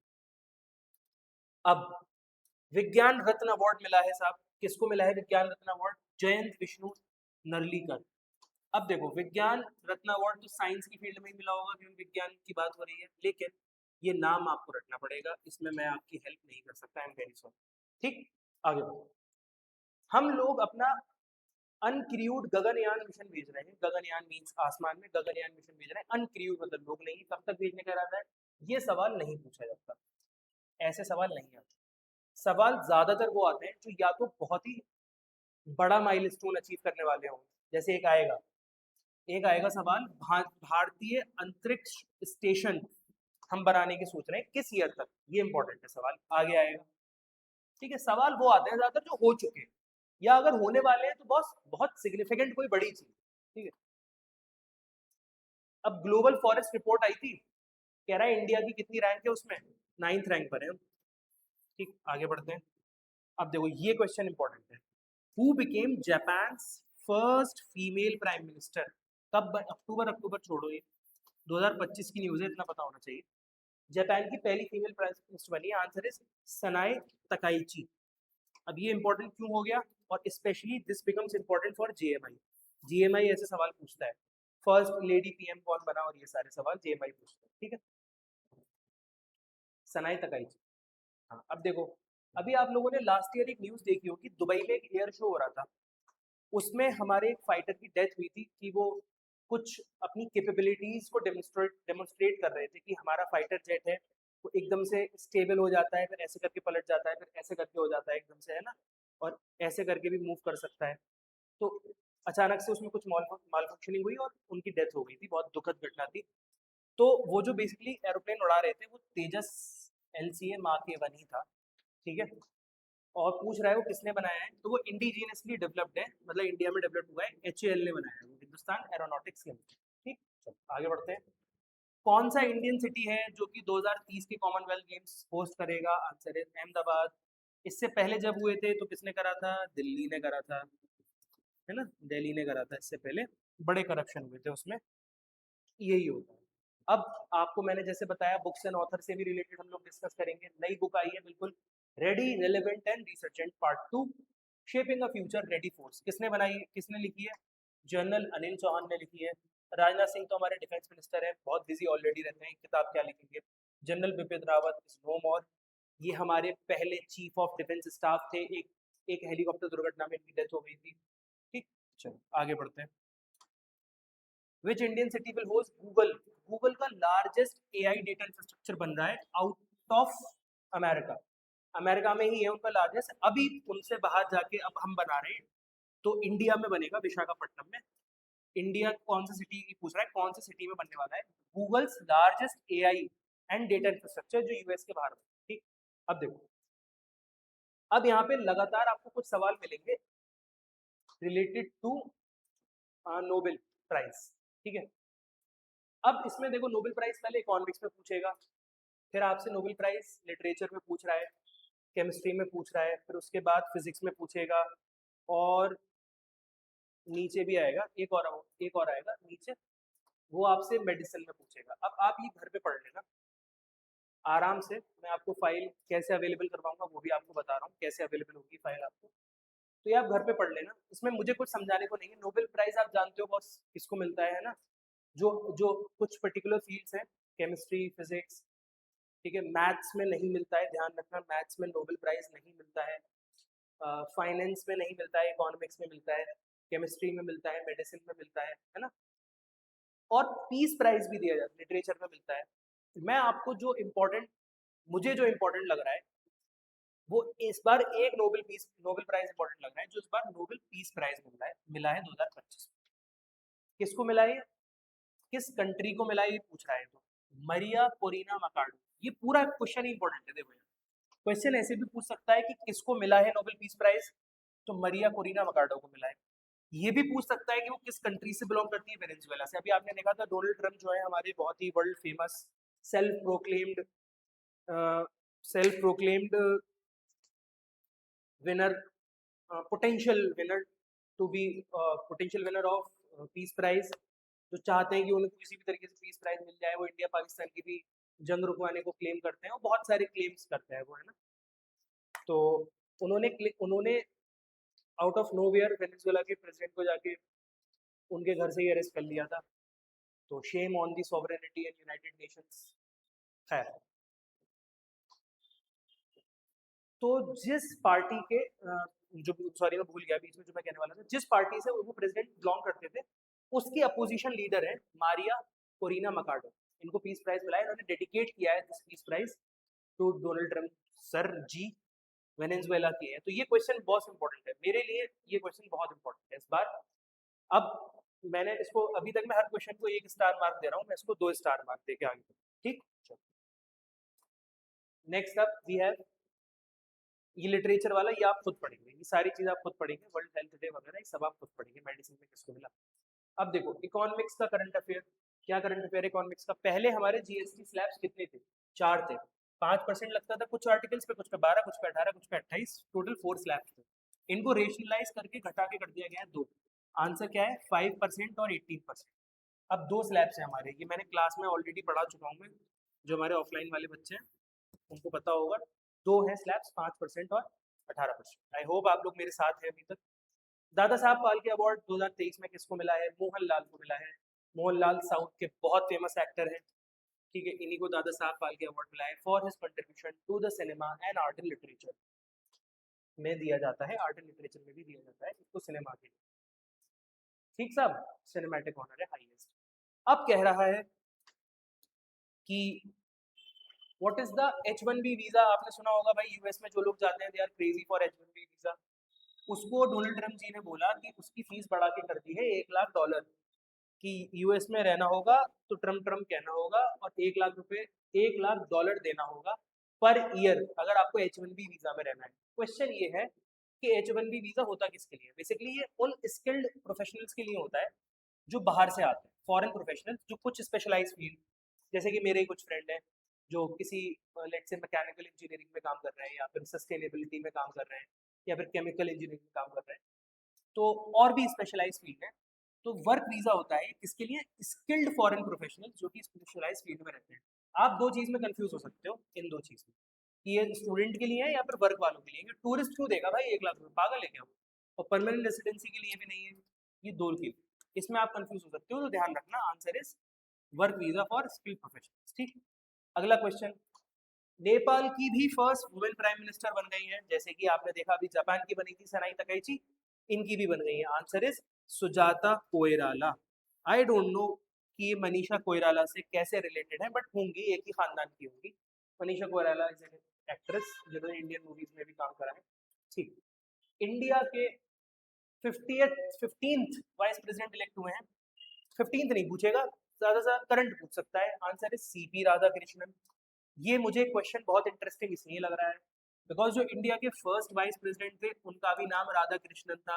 फर्क कितना है, वो एसपी राधाकृष्णन थे। एक क्वेश्चन भी आगे आने वाला है, एसपी राधाकृष्णन की बर्थ एनिवर्सरी पे हम क्या मनाते हैं, हम टीचर्स डे मनाते हैं, ठीक। चलो आगे बढ़ते हैं। Who won the 2025 US Open men's single title, किसने जीता। Very famous very emerging bright kid named as Carlos Alcaraz, ठीक है, बहुत सारे टाइटल जीते हैं, वेरी फेमस, स्पेन के हैं, if I am not wrong, हाँ इनके। अब देखो आ गया, टीचर्स डे इंडिया में सेलिब्रेट होता है किसकी बर्थ एनिवर्सरी पे, doctor Sarvepalli Radhakrishnan, the first vice president of India. Current है सीपी राधाकृष्णन और फर्स्ट थे एसपी राधाकृष्णन। टाटा इलेक्ट्रॉनिक्स ने इंडिया का पहला सेमीकंडक्टर फैब्रिकेशन प्लांट बनाया। आपको पता है कि हम लोग सेमीकंडक्टर खुद तो बना नहीं पाते हैं, हम लोग बहुत ज्यादा डिपेंडेंट रहते हैं, किस पे डिपेंडेंट रहते हैं, हम डिपेंडेंट रहते हैं चाइना पे। तो इंडिया ने अपना पहला सेमीकंडक्टर प्लांट बनाया है जहाँ पे हम सेमीकंडक्टर बना सकते हैं, धोलावीरा गुजरात में बनाया है। ये तो आंसर है इसका, धोलावीरा गुजरात में बनाया, Dholera sorry not Dholavira sorry, Dholera Gujarat में बनाया है, तो टाटा ने बनाया है, ठीक। इंडिया की first fully made in India, first fully made in India semiconductor chip है, उसका नाम क्या है, विक्रम 3201, विक्रम 3201, ठीक है। मैं कोशिश करूंगा, देखो अगर हमारी पेस ठीक जा रही है तो आधे से ज्यादा इस फाइल को कवर कर देंगे, ठीक है। ठीक है, कहाँ पर होने वाली है सेमीकॉन सेमीकंडक्टर की कॉन्फ्रेंस होने वाली है, सेमीकॉन इंडिया 2025 2 से 4 सितंबर के बीच में। कहाँ होगी, न्यू दिल्ली में होगी, यशोभूमि गुड़गांव के पास, ठीक। ये इंपॉर्टेंट नहीं है भाई, किसको 29 CAG बनाया गया है, कंट्रोलर जनरल अकाउंट्स है ना, किसको बनाया CGA short for, TCA Kalyani आएगा, इसका राइट आंसर एक बार देख, आगे बढ़ो कुछ याद नहीं। SCO शांघाई कोऑपरेशन ऑर्गेनाइजेशन की मीटिंग हुई है। अब देखो आपको एक होमवर्क दे रहा हूँ, प्लीज ये होमवर्क कर लो प्लीज, और जो खास करके मेरे स्टूडेंट्स हैं क्लास वाले जो देख रहे हैं, आप लोग प्लीज कर लेना होमवर्क। SCO के मेंबर कंट्रीज के नाम एक बार पढ़ जाना, SCO का मेंबर कौन था और SCO का हेडक्वार्टर कहाँ, प्लीज पढ़ जाना, प्लीज, आई एम रिक्वेस्टिंग। मैं अभी नहीं बता रहा हूँ क्योंकि मुझे सारे के सारे याद नहीं आ रहे हैं ना, ये दो चीजें प्लीज पढ़ जाना, ठीक है। कहाँ हुई है मीटिंग, तियानजिन में। इस क्वेश्चन से ज्यादा इंपॉर्टेंट, इस क्वेश्चन से ज्यादा इंपॉर्टेंट ये दो चीजें, ठीक है। अब देखो ये क्वेश्चन कल के यूपी बीएड में पूछा गया है, विच इंडियन ऑर्गेनाइजेशन ने 2025 में रैमसन मैग्सेसे अवार्ड जीता। रैमसन मैग्सेसे अवार्ड जो है, इसको नोबेल पीस प्राइज है ये, इसको सॉरी नोबेल पीस कह रहा हूँ, this is equivalent to Nobel prize of Asia, जो रविश कुमार को भी मिला था फॉर फॉर ब्रेव जर्नलिज्म। ये मिला है एजुकेट गर्ल्स नाम के एनजीओ को, एक फाउंडेशन है जो कि ग्लोबली गर्ल्स को एजुकेशन प्रोवाइड कर रही है, ठीक।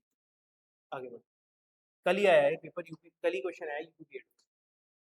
हम नेशनल स्पेस डे मनाते हैं 23 अगस्त को मनाते हैं, क्यों मनाते हैं, क्योंकि उस दिन हमारे चंद्रयान 3 ने सक्सेसफुली सॉफ्ट लैंडिंग करी थी, ठीक है, ऑन मून। चंद्रयान है तो मून पे करेगा, ठीक है। अभी रिसेंटली बहुत सारे एप्स बैन हुए हैं, MPL, खेलो दिमाग से, है ना, तुम टीम बनाओ, टीम 11, ड्रीम 11, ये मैं कर लेता हूँ, आप ड्रीम 11 पे टीम बना लीजिए, है ना। तो बेसिकली वो बैन कर दिए गए सारे गेम। सो उसी से रिलेटेड सवाल है, कौन से गेम्स बैन हुए थे, तो answer is online money games involving betting. India में बेटिंग अलाउड नहीं है। ये लोग कहते थे कि हम लोग बैटिंग नहीं करवा रहे, आपने देखा था ये लोग बार बार ये कहते थे खेलो दिमाग से, ये स्किल का गेम है, जो स्किल अच्छी टीम बनाएगा, ये लोग इसलिए कहते थे क्योंकि अगर ये बोलेंगे कि स्किल का गेम है, स्किल गेम्स इंडिया में बैंड नहीं है, बेटिंग गेम्स बैंड है। तो गवर्नमेंट ने कहा आप कितना भी कह लो, खेलो दिमाग से, टीम बनाओ और अपना क्या बोलते हैं एबिलिटीज लगाओ, क्रिकेट नॉलेज लगाओ, कुछ नॉलेज नहीं है, रैंडम लोग जीतते हैं इसमें, बेटिंग का गेम है ये, और जो नहीं जीतता है पूरा हारता है, सारे पैसे जाते हैं उसके, तो बैन कर दिया। अब जो हमारे यूरेनस साहब हैं, इनका नया मून डिस्कवर हुआ है अभी अभी, 29th मून इनका डिस्कवर हुआ है 2025 में। आंसर है उसका S2025U1, ठीक है। यूरेनस का यू आ गया यहाँ पे, और 2025 में डिस्कवर हुआ है, इसलिए S2025, ठीक। अब हमारी एक अथॉरिटी है जो आधार जो बनाती है, unique identification development authority of India. हाँ, इन्होंने किसके साथ पैक्ट किया है, स्टार लिंक। किसकी कंपनी है बॉस ये भी होमवर्क है, लेकिन चलो बता देता हूँ। स्टार लिंक कंपनी है मिस्टर एक्स की। Who is mister X, Elon Musk की कंपनी के साथ किया गया है, ठीक है, BYDI ने। ठीक, आगे बढ़ते हैं। हमारी जो अग्नि 5 मिसाइल है, intermediate range missile, ballistic missile, ballistic missile कौन सी होती है, बैलिस्टिक मिसाइल बताता हूँ कौन सी होती है। देखो पहले तो ये देख लो, अग्नि 5 है तो मतलब इसके 5th वेरिएंट है, इंटरमीडिएट रेंज है बैलिस्टिक मिसाइल, अभी सक्सेसफुली टेस्ट हो गई है, उसकी रेंज कितनी है पूछ रहा है। बैलिस्टिक मिसाइल क्या होती है पहले ये सुन लो। एक तो होती है सुपरसोनिक मिसाइल, जो आपने यहाँ से लॉन्च करी और ऐसे जाएगी और टारगेट पे हिट करेगी, बूम। बैलिस्टिक मिसाइल होती है, आप उसको ऐसे करके छोड़ते हैं यहाँ तक, फिर वो ऐसे करके गिरती है, दुम, ठीक है। तो दिस इज बैलिस्टिक मिसाइल, यहाँ तक उसको एनर्जी लगती है, इसके बाद वो ऐसे करके जाती है। इसको थ्रू आउट एनर्जी चाहिए जब तक ये टारगेट को हिट नहीं करती है। सुपरसोनिक और बैलिस्टिक में यही फर्क होता है। आंसर इज 5000 प्लस किलोमीटर है अग्नि 5, ठीक। अब देखो ये क्वेश्चन इंपॉर्टेंट हो गया, जैसे मैंने आपको बताया था भारतीय अंतरिक्ष स्टेशन। अब इससे रिलेटेड कई सवाल आपको देखने को मिलेंगे। बेसिकली दुनिया में दो दो सिर्फ स्पेस स्टेशन है, एक तो चाइना का अपना है, तियानशेन नाम है उसका, हाँ। और एक इंटरनेशनल स्पेस स्टेशन है। इंटरनेशनल स्पेस स्टेशन क्या होता है कि स्पेस में हम लोगों ने बड़ा सा स्टेशन बना रखा है जिसमें आप रह सकते हैं, खाना मतलब आप वहाँ पे जाके एक्सपेरिमेंट करो, आप वहाँ पे परमानेंटली रह सकते हो 5 महीने 6 महीने, और वहाँ पे रेगुलरली 2-3 एस्ट्रोनॉट तो रहते ही रहते हैं, वो लोग नीचे आ जाते हैं फिर कोई और चला जाता है, डिफरेंट टाइप के एक्सपेरिमेंट्स करो, gravity experiments sorry soil experiments etcetera, ठीक है। अब कुछ ही टॉप डेवलप कंट्रीज हैं जिन्होंने मिलकर इंटरनेशनल स्पेस स्टेशन बनाया था, जैसे कि यूएस, कनाडा, जापान, है ना, इन लोगों ने मिलकर, यूरोप की countries, ESA, Europe space agency, वो उनके पास है, और सिर्फ चाइना के पास है। अब जिसके पास भी अंतरिक्ष स्टेशन, मतलब जिसके पास भी अपना स्पेस स्टेशन है, उनके पास बहुत एडवांटेज है ना, बस उनके पास परमानेंट रेसिडेंस है उनके पास स्पेस का। अब इंडिया चाह रहा है अपना भारतीय अंतरिक्ष स्टेशन बनाने का। क्वेश्चन तो ये इतना, चलो आप देख लो 2035 तक बनाना चाह रहा है, ये देख लो। इंपॉर्टेंट क्या है? इंपॉर्टेंट ये है कि आप एक दिन में तो बना नहीं सकते अंतरिक्ष स्टेशन, इतना बड़ा आपको बनाना है, तो आप एक साथ ले जाके तो उसे स्पेस में रख नहीं सकते, आप धीरे धीरे कंपोनेंट्स ले जाओगे और वहां पे ले जाके उनको डॉकिंग करोगे, जोड़ोगे ना, डॉक करोगे उनको। फिर इसके लिए आपको बहुत कैपेबिलिटी भी चाहिए। तो इंडिया अपने जितने मिशन इसका प्लान कर रहा है ना, वो ऐसे ही कर रहा है जो भारतीय अंतरिक्ष स्टेशन बनाने की तरफ हमको लेके जा रहे हैं। इस बार ये बहुत इंपॉर्टेंट है। स्पेशली अगर एएमयू ने नहीं पूछा तो जामिया के लिए बहुत इंपॉर्टेंट है, ठीक है। अब देखो हम लोग 2035 तक बनाना चाह रहे हैं। आगे भी इससे रिलेटेड एक सवाल आएगा, कौन से इंडियन बैडमिंटन प्लेयर है जिनको वुमेन सिंगल में टाइटल जीती है? इतना इंपॉर्टेंट नहीं है, देखो मलेशिया इंटरनेशनल चैलेंज पूछ रहा है, इतना इंपॉर्टेंट नहीं है। अगर यूएस ओपन वगैरह या कोई और बड़ी लीग होती तो ठीक था, लेकिन एक बार पढ़ लो, देविका सेहवाग, ठीक है।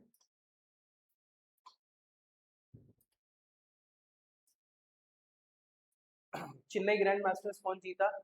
Vincent केमार, again not important. अब देखो 2030 गेम्स अभी हम लोगों ने पढ़ा, Commonwealth games, when will the host nation 20, अच्छा सॉरी, नहीं ये सही नहीं है क्वेश्चन, ये एक्चुअली मैंने काट दिया था, इसको आगे, ये हम लोग ऑलरेडी पढ़ चुके हैं, कॉमनवेल्थ गेम्स अहमदाबाद इंडिया में, ठीक। अब देखो मर्चेंट शिपिंग बिल आया है नया, ये क्वेश्चन भी 100% श्योर हूं मैं नहीं पूछेगा, लेकिन बहुत बार आ गया न्यूज में, तो मुझे मजबूरी में डालना पड़ा कि इतनी बार क्वेश्चन पूछ रहा है तो क्या कर सकते हैं। मर्चेंट शिपिंग बिल है, 2024 में आया है, ठीक है, पार्लियामेंट में पास हो गया। ये किस पुराने बिल को खत्म करके नया आया है? तो 1958 में मर्चेंट शिपिंग एक्ट था, उसको खत्म करके नया है, इतना इंपॉर्टेंट नहीं है, लेकिन क्या कर सकते हैं। हाँ, अब देखो भाई, M S Swaminathan, M S Swaminathan आप जानते हैं, father of green revolution in India, इनको मिला है, इनके नाम से एक अवार्ड शुरू करा गया था, ठीक है। तो फर्स्ट रिसिपिएंट जो बने हैं इनके, वो बने हैं प्रोफेसर एडन ऑफ नाइजीरिया, ठीक है। प्रोफेसर एडन ऑफ नाइजीरिया को मिला है पहला M S Swaminathan award. Good, so far so good. अब इंडिया ने अपना पहला मेक इन इंडिया, मतलब भारत में बना हुआ ग्रीन हाइड्रोजन प्लांट बनाया है, किस पोर्ट सेक्टर में बनाया है? आप देखिए, दीनदयाल पोर्ट अथॉरिटी में बनाया, DDU, Deendayal port authority, Kandla में बनाया। कांडला कहाँ पर है? गुजरात। कांडला पोर्ट को एक बड़े फेमस नाम से जाना जाता है, कांडला पोर्ट, इसको बोला जाता है चाइल्ड ऑफ पार्टीशन,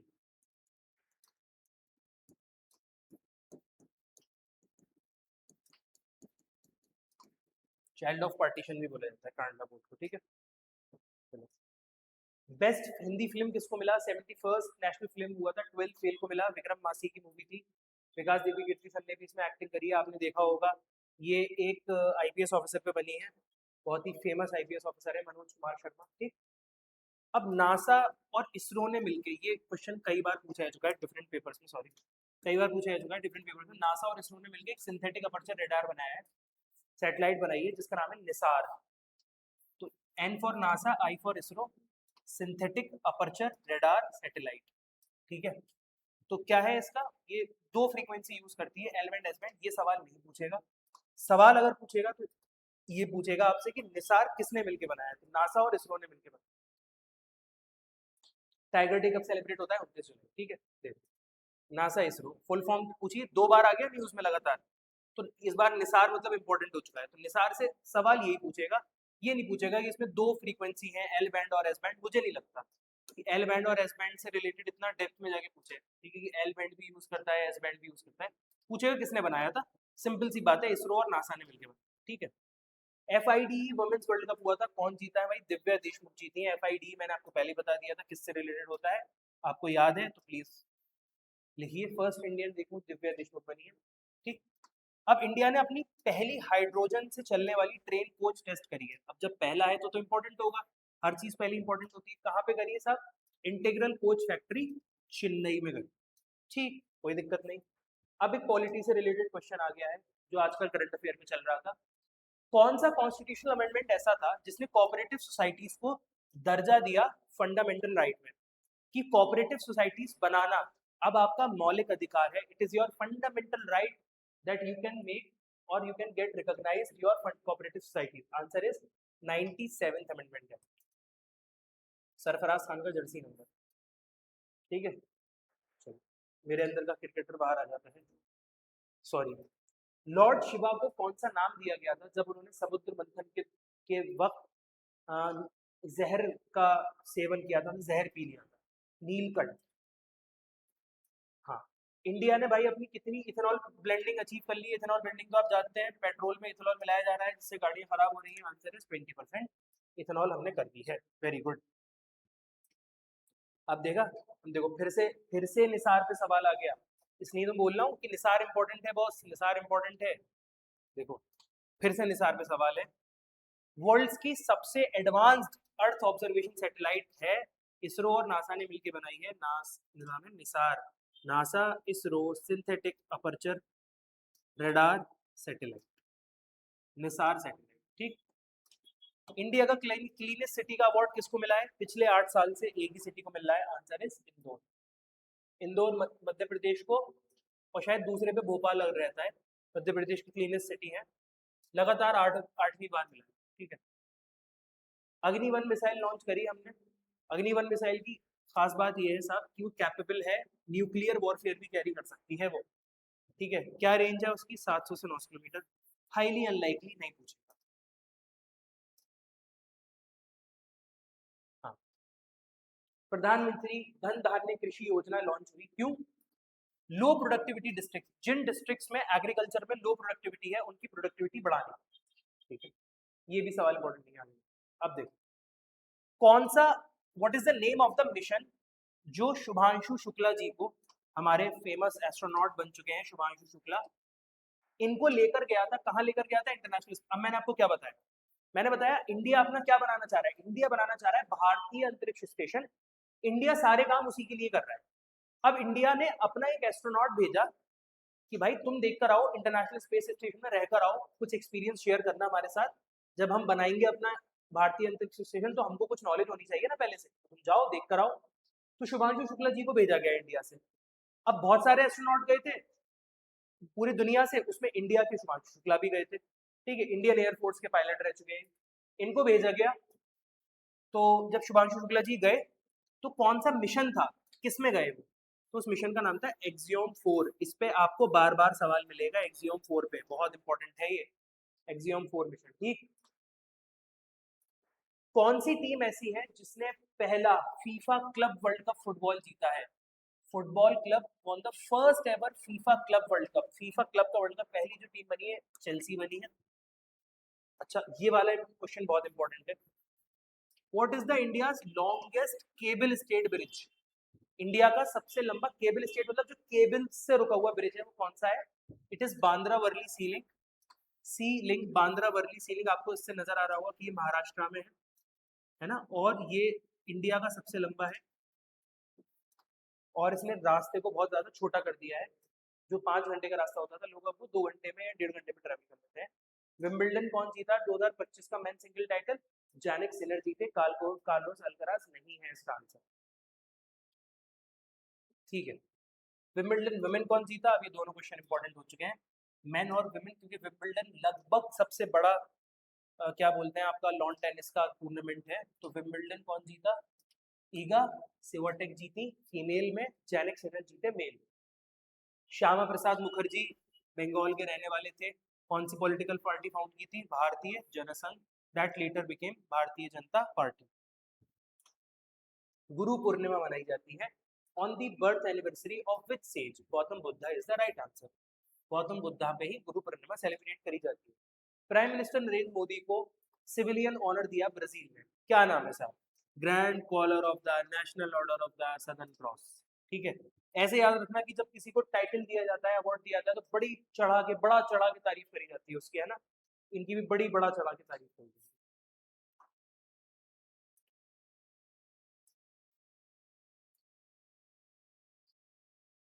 ठीक, ब्रिक्स की समिट होने वाली है 2026 में, इंपॉर्टेंट क्वेश्चन है, एक सेकंड रुकना।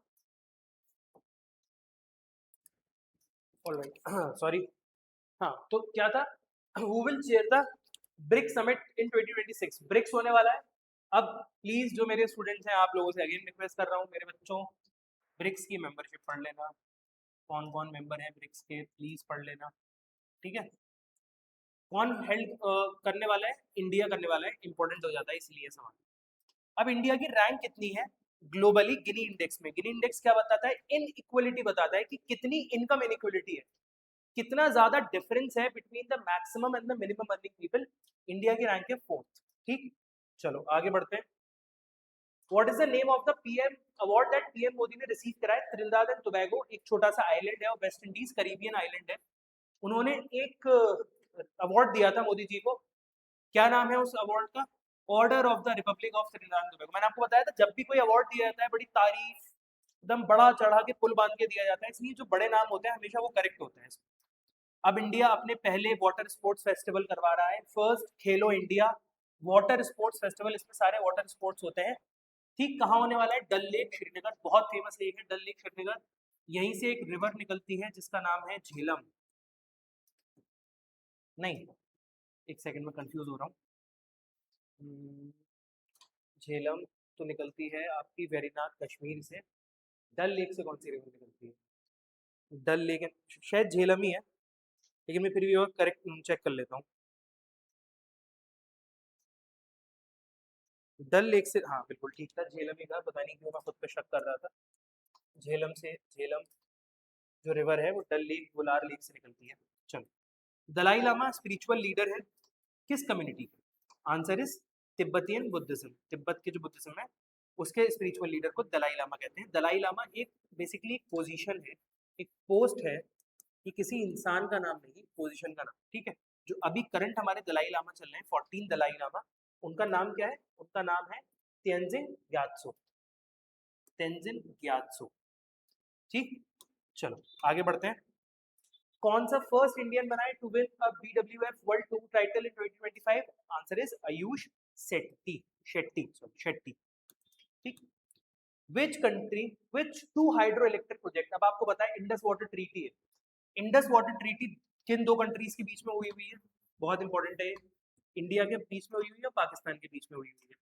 क्या था इस ट्रीटी में, इस ट्रीटी में यह था कि 6 नदियां हैं टोटल, 6 नदी कौन कौन सी हैं, इंडस, चेनाब, झेलम, ब्यास, रावी, सतलज। इन रिवर, ये सारी की सारी रिवर्स इंडिया से होके, ये सारी की सारी रिवर्स इंडिया से होके जाती हैं पाकिस्तान, ऐसे करके जाती है। अब इसका पानी कौन इस्तेमाल करेगा, इंडिया या पाकिस्तान। तो ये हुआ कि देखो जनरल पानी तो कोई भी इस्तेमाल कर सकता है, लेकिन किसी भी नदी पे स्पेशली प्रोजेक्ट बनाने के लिए, डैम बनाने के लिए, हाइड्रो इलेक्ट्रिक प्रोजेक्ट बनाने के लिए तो बंटवारा करना पड़ेगा कि भाई ये नदी आपकी, ये नदी हमारी। तो इंडस वाटर ट्रीटी हुई है 1972 में हुई थी, I guess if I am not wrong, शायद यहाँ पे लिखा होगा कहीं ना कहीं 1960, 1960 में हुई थी, ठीक है। 1960 में हुई थी इंडस वाटर ट्रीटी, और ये डिसाइड हुआ कि ये वाली जो कंट्रीज हैं, तो ये वाली जो रिवर्स हैं ब्यास, रावी, सतलज, ठीक है, और ये इंडिया के पास एक्सक्लूसिव राइट रहेगा, और इंडस, चेनाब और झेलम का राइट पाकिस्तान के पास है। तो ये इंपॉर्टेंट। अब क्वेश्चन ये पूछ रहा है कि भाई इंडस वाटर ट्रीटी में दो ऐसे हाइड्रो इलेक्ट्रिक पावर प्रोजेक्ट हैं जो बहुत ज्यादा सेंटर में थे, जो कंट्रोवर्सी डिस्प्यूट हुआ था, वो कौन से हैं, आंसर इज किशनगंगा और राटलैंड, ठीक है। ये इतना इंपॉर्टेंट नहीं है जितना जो अभी कॉन्सेप्ट मैंने आपको समझाया वो इंपॉर्टेंट है। नेटो समिट होने वाली है भाई, नॉर्थ अटलांटिक ट्रीटी ऑर्गेनाइजेशन की, कहाँ होने वाली है नेटो समिट, हेग में होने वाली है। हेग से रिलेटेड और कुछ भी है इंपॉर्टेंट, किसी बहुत इंपॉर्टेंट इंस्टीट्यूशन का हेग इज क्या बोलते हैं हेडक्वार्टर है, जरा कोई मुझे बताएगा, कुछ कोई बहुत कुछ क्रिमिनल कोर्ट का है क्या हेग, किसका है, किसी का तो बहुत प्रोमिनेंट हेडक्वार्टर है, बताओ जरा। अब इंडिया ने एक मिशन लॉन्च किया था कि जो ईरान वॉर, ईरान में जब कॉन्फ्लिक्ट, ईरान में जो वॉर छिड़ गया था, तब कुछ इंडियंस थे जो कि फंस गए थे ईरान में, उनको इवैक्यूएट करने के लिए मिशन चलाया था, that mission is known as operation Sindhu, Sindoor नहीं है, ऑपरेशन सिंधु है, इंपॉर्टेंट है, आ सकता है सवाल। अभी नीरज चोपड़ा जी ने मेंस जैवलिन थ्रो में डायमंड लीग जीती है, कौन सी डायमंड लीग में, सॉरी मेंस एक डायमंड लीग था, उसमें जाके बेसिकली मेडल जीता। तो कहाँ की डायमंड लीग थी? It was a Paris diamond, Paris diamond. अब हम लोगों ने 11th international day of yoga बनाया। This question is important for Jamia entrance, चाहे वो जामिया का बीबीए हो या एमबीए हो, पूछ, क्योंकि उसमें बहुत पूछता है थीम क्या था। 11th योगा डे है, उसका थीम क्या था? थीम था yoga for one earth one health. ठीक है, वन हेल्थ अप्रोच आजकल बहुत अच्छी चल रही है। ठीक है, अब देखो ये वाला सवाल यार बहुत कंट्रोवर्शियल है, मुझे नहीं लगता पेपर में पूछा जाएगा। हुआ क्या था कि जज साहब के घर पे आग लग गई थी, वहाँ पे फायर ब्रिगेड बुझाने आई आग, तो पता लगा कि वहाँ पे इतने बड़े तादाद में करेंसी नोट्स मिले, इंडियन करेंसी नोट्स मिले, जो कि बहुत ज़्यादा थे, जो एक नॉर्मल सैलरी ऑफ जज में तो नहीं हो सकते। तो उनके खिलाफ फिर इम्पीचमेंट शुरू हो गया है। इम्पीचमेंट मतलब उनको हटाने की प्रक्रिया शुरू कर दी गई है, बट जब तक उनको नहीं हटाया जा सकता तब तक वो इम्पीचमेंट प्रोसेस पास नहीं हो जाता। ठीक है, तो उनका नाम क्या है? उनका नाम है जस्टिस यशवंत वर्मा। लेकिन देखो, इंडिया में आज तक कोई भी जज पे इम्पीचमेंट पास नहीं हुआ है, इन पे भी नहीं होगा पास। बस इंपॉर्टेंट क्यों बन जाता है? क्योंकि इम्पीचमेंट चल रहा है इन पे, लेकिन पेपर में मुझे नहीं लगता पूछेगा। पढ़ लो एक बार, डॉक्टर जस्टिस वाई वर्मा नाम है इनका, यशवंत वर्मा, सिर्फ पढ़ लो। अब जो इंडिया में सेंसस हो रहा है, जो मैं आपको बता रहा था, इससे रिलेटेड एक इंपॉर्टेंट फैक्ट भी मैंने आपको बताया था इस सेंसस से। वो इंपॉर्टेंट फैक्ट क्या था कि ये जो हो रहा है डिजिटल सेंसस होगा कंप्लीटली। तो कौन से नंबर वाला हो रहा है? 16th, 16वां सेंसस हो रहा है इंडिया में, इससे पहले 15 और हो चुके। कौन सी टीम ने ICC world test championship final जीता है? साउथ अफ्रीका ने जीता है। Temba Bavuma is the only captain. As a cricketing fan मैं आपको एक फैक्ट बताता हूँ, जॉश हेजलवुड ने आज तक कोई फाइनल नहीं हारा है जिसमें वो खेला है, सिर्फ एक फाइनल हारा है, वो ये वाला। पेपर में नहीं पूछेगा, टेंशन मत लो, ये मेरा क्रिकेटिंग फैन है अंदर का जो बाहर आ जाता है कभी कभी। ठीक है, अब अहमदाबाद में एक फ्लाइट आपको पता है जो इंग्लैंड जा रही थी, अहमदाबाद से एयर इंडिया की लंदन फ्लाइट की क्रैश हुई थी, बहुत सारे लोग मरे थे, उसमें सिर्फ एक इंसान बचा था, जो सीट नंबर समथिंग 11A पे बैठे थे ना, वो बच गए थे, वेरी लकी पर्सन। पूछ रहा है कि उस एरोप्लेन का, उस फ्लाइट का नाम क्या था? बोइंग 7878, सॉरी बोइंग 787, हाँ 78 ड्रीम लाइनर। ठीक है, अब हमारी गवर्नमेंट ने एक पोर्टल लॉन्च करा है, डिपार्टमेंट ऑफ पोस्ट ने, पोस्टल सर्विसेज है, जिसमें आप अफोर्डेबल डिलीवरी करवा सकते हैं, बुक्स की, किताबों की अफोर्डेबल डिलीवरी करवा सकते हैं। उसका नाम है ज्ञान पोस्ट। ज्ञान मीन्स बुक से रिलेटेड है ज्ञान, है ना, पोस्ट ज्ञान पोस्ट। वुमेन सिंगल टाइटल किसने जीता फ्रेंच ओपन में? Answer is Coco Gauff. चाहो तो, अगर आपका दिल करे, जो लोग एमबीए एंट्रेंस दे रहे हो, जामिया में भी अभी 2 दिन है, मेरी पूरी वीडियो देख लोगे, नोट्स में बता रहा हूँ कहाँ मिलेंगे आपको। आप ये कर सकते हो कि एक पेज बना लो सिर्फ स्पोर्ट्स का, पूरी पीडीएफ में से टक टक टक, women Wimbledon, main Wimbledon, French open, Australian open, टक टक टक टक, एक पेज पे मैक्सिमम एक A4 साइज की शीट लगेगी और सारे स्पोर्ट्स कवर हो जाएंगे, maximum. I am telling you, एक A4 में सब हो जाएगा। चाहो तो ये कर दो, क्योंकि इंपॉर्टेंट सवाल है, ठीक है, आ सकता है। अब देखो अगेन वाला सवाल आ गया, कौन से एस्ट्रोनॉट को भेजा गया है एक्सियम 4 मिशन में, है ना, इंटरनेशनल स्पेस स्टेशन में, बताया था अभी। कौन थे भाई? शुभांशु शुक्ला, शुक्ला जी को भेजा गया था। शुक्ला जी यूपी के ही है आई गेस, है ना। Which of the following bridges in the world highest railway arch bridge है? पूरी दुनिया का world's highest railway arch bridge, railway arch bridge ऐसे करते होते हैं, रेलवे आर्च ब्रिज होता है ना, इस तरीके से जो ब्रिज होते हैं, देखे होंगे आप कभी मूवी में, पिक्चर में, है ना। रेलवे आर्च ब्रिज है दुनिया का सबसे ऊंचा, तो चिनाब, हाईएस्ट मतलब सबसे ज्यादा हाइट पे, चिनाब ब्रिज, चिनाब नदी के ऊपर बना है तो चिनाब ब्रिज। ठीक है, किस किस को जोड़ता है? Udhampur, Srinagar, Baramulla railway, Udhampur, Srinagar, Baramulla railway. India का पहला first cable stayed rail bridge कौन सा है? केबल स्टेट मतलब, रेल ब्रिज है तो मतलब ट्रेन जाएगी, केबल स्टेट मतलब जो जिसपे केबल्स लगी होती है, जैसे बंदरा वर्ली सी लिंक अभी पढ़ाया था आपको, अंजी खाड़ ब्रिज, सॉरी। ठीक है, अब देखो किसने जीता आईपीएल 2025 का? आरसीबी ने जीता इस बार का। मिस वर्ल्ड कौन बना इस बार का? इसमें से Opal, Opal Suchata Chuangsri is the right answer, C, C is the right. ठीक, हाँ जी, क्या पूछ रहा है? कौन सा अवार्ड दिया जाता है रिकॉग्नाइज करने के लिए एक्सेप्शनल नर्सिंग प्रोफेशनल्स को? आंसर है national Florence Nightingale award. Important, देखो अवार्ड्स एंड में काफी इंपॉर्टेंट सवाल है, नेशनल फ्लोरेंस नाइटिंगेल, ठीक है। अब कौन सी ऐसी स्टेट है इंडिया की second second state to cross nationally prescribe, जिसको 95, केरला तो पहली है जो 95% लिटरेसी क्राइटेरिया को पार कर गई है, दूसरी कौन सी है? अब आपको लगेगा शायद तमिलनाडु होगी, नहीं है, Goa is the right answer.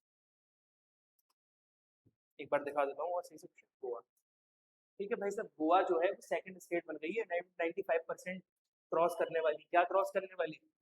Literacy rate का क्राइटेरिया।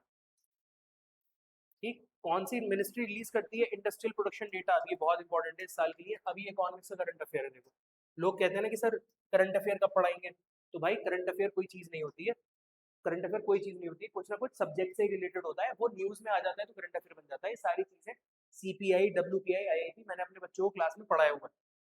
अब इंडस्ट्रियल प्रोडक्शन का डेटा पहले क्या होता था, हम सीपीआई निकालते थे, फिर हमने कहा सीपीआई से इतना अच्छा डेटा नहीं मिल रहा, लेट्स डब्ल्यूपीआई निकालते हैं। सीपीआई निकलता है दुकान लेवल पे, कंज्यूमर प्राइस इंडेक्स, दुकान पे सामान कितने का बिक रहा है।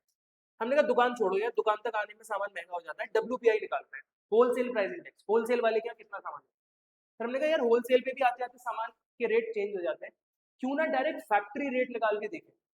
तो हमने कहा डायरेक्ट आप फैक्ट्री में कितने का सामान बनना है ये देखते हैं। IIP, industry index of industrial production, index ये है wholesale price index, consumer price index, ये है इंडेक्स ऑफ इंडस्ट्रियल प्रोडक्शन। एक चीज बता दे रहा हूँ फॉर ऑनलाइन स्टूडेंट, सीपीआई में गुड्स एंड सर्विसेज दोनों आती हैं, डब्ल्यूपीआई में सिर्फ गुड्स आते हैं। कौन कौन रिलीज करता है सीपीआई, कौन डब्ल्यूपीआई रिलीज करता है, आप प्लीज गूगल पे देखिए, इंपॉर्टेंट है। आई अब हम कह रहे हैं कि हम सीपीआई से डब्ल्यूपीआई पे आए, आईआईपी पे शिफ्ट होंगे, हम डायरेक्ट फैक्ट्री से देखेंगे सामान कितने का बनना है। तो कौन निकालता है आईआईपी, कौन निकालता है? आईआईपी निकालता है ministry of statistics and programme implementation, छोटे में बोले तो मोस्पी, MOSPI। पद्म विभूषण मिला भाई पोस्टमसली, मतलब पोस्टमसली बोलते हैं कंट्रीब्यूशन इन फोक म्यूजिक, किसको मिला है? शारदा सिन्हा को मिला है posthumously. I am not sure posthumously मतलब शायद आफ्टर डेथ जिनको मिलता है ना। Who won the Palme d'Or at the 78 Cannes film festival, Jafar Panahi को मिला है। ये इतना इंपॉर्टेंट है ना, कांस इतना इंपॉर्टेंट नहीं बनेगा। इंडिया वर्ल्ड की 4th लार्जेस्ट इकोनॉमी बन गई है, किस कंट्री को सरपास किया है? जापान को किया है, Japan is the right answer. हाँ अब देखो ये कितना, ये बहुत इंपॉर्टेंट क्वेश्चन है। एक आइलैंड का नाम पूछा है इसमें, एक आइलैंड का नाम पूछा है। अब यूके ने तो आपको पता है, इंग्लैंड ने, पोर्टुगल ने, स्पेन ने, फ्रेंच ने पूरी दुनिया को कोलोनाइज किया, राज किया। एक ऐसा आइलैंड था जो अभी भी था, वो आइलैंड मॉरिशस का, लेकिन अभी भी उसमें किसने सॉवरेनिटी ले रखी थी, किसने कब्जा कर रखा था? यूके ने कर रखा था। वो अभी अभी वापस करा गया है, उस आइलैंड का नाम है Chagos island. For me this question is important, single star वाला इंपॉर्टेंट, ठीक है, इंपॉर्टेंट है। गोल्डन डोम शील्ड, अच्छा गोल्डन डोम शील्ड बनाई है यूएस प्रेसिडेंट साहब ने, अनाउंस करा कि हम गोल्डन डोम बना रहे हैं। क्या है साहब गोल्डन डोम? ये डिटेक्ट करती है और रोकती है किसको? लॉन्ग रेंज मिसाइल्स जो आ रही है। तो एक रडार सिस्टम है, एक ऐसा रडार सिस्टम है जो कि बताता है कि वहां से मिसाइल लॉन्च हो गई, हमारी तरफ आ गई है। यहाँ से एक मिसाइल छोड़ी जाती है, इससे टकरा के इसको न्यूट्रलाइज करा जाता है। गोल्डन डोम यूएसए का है।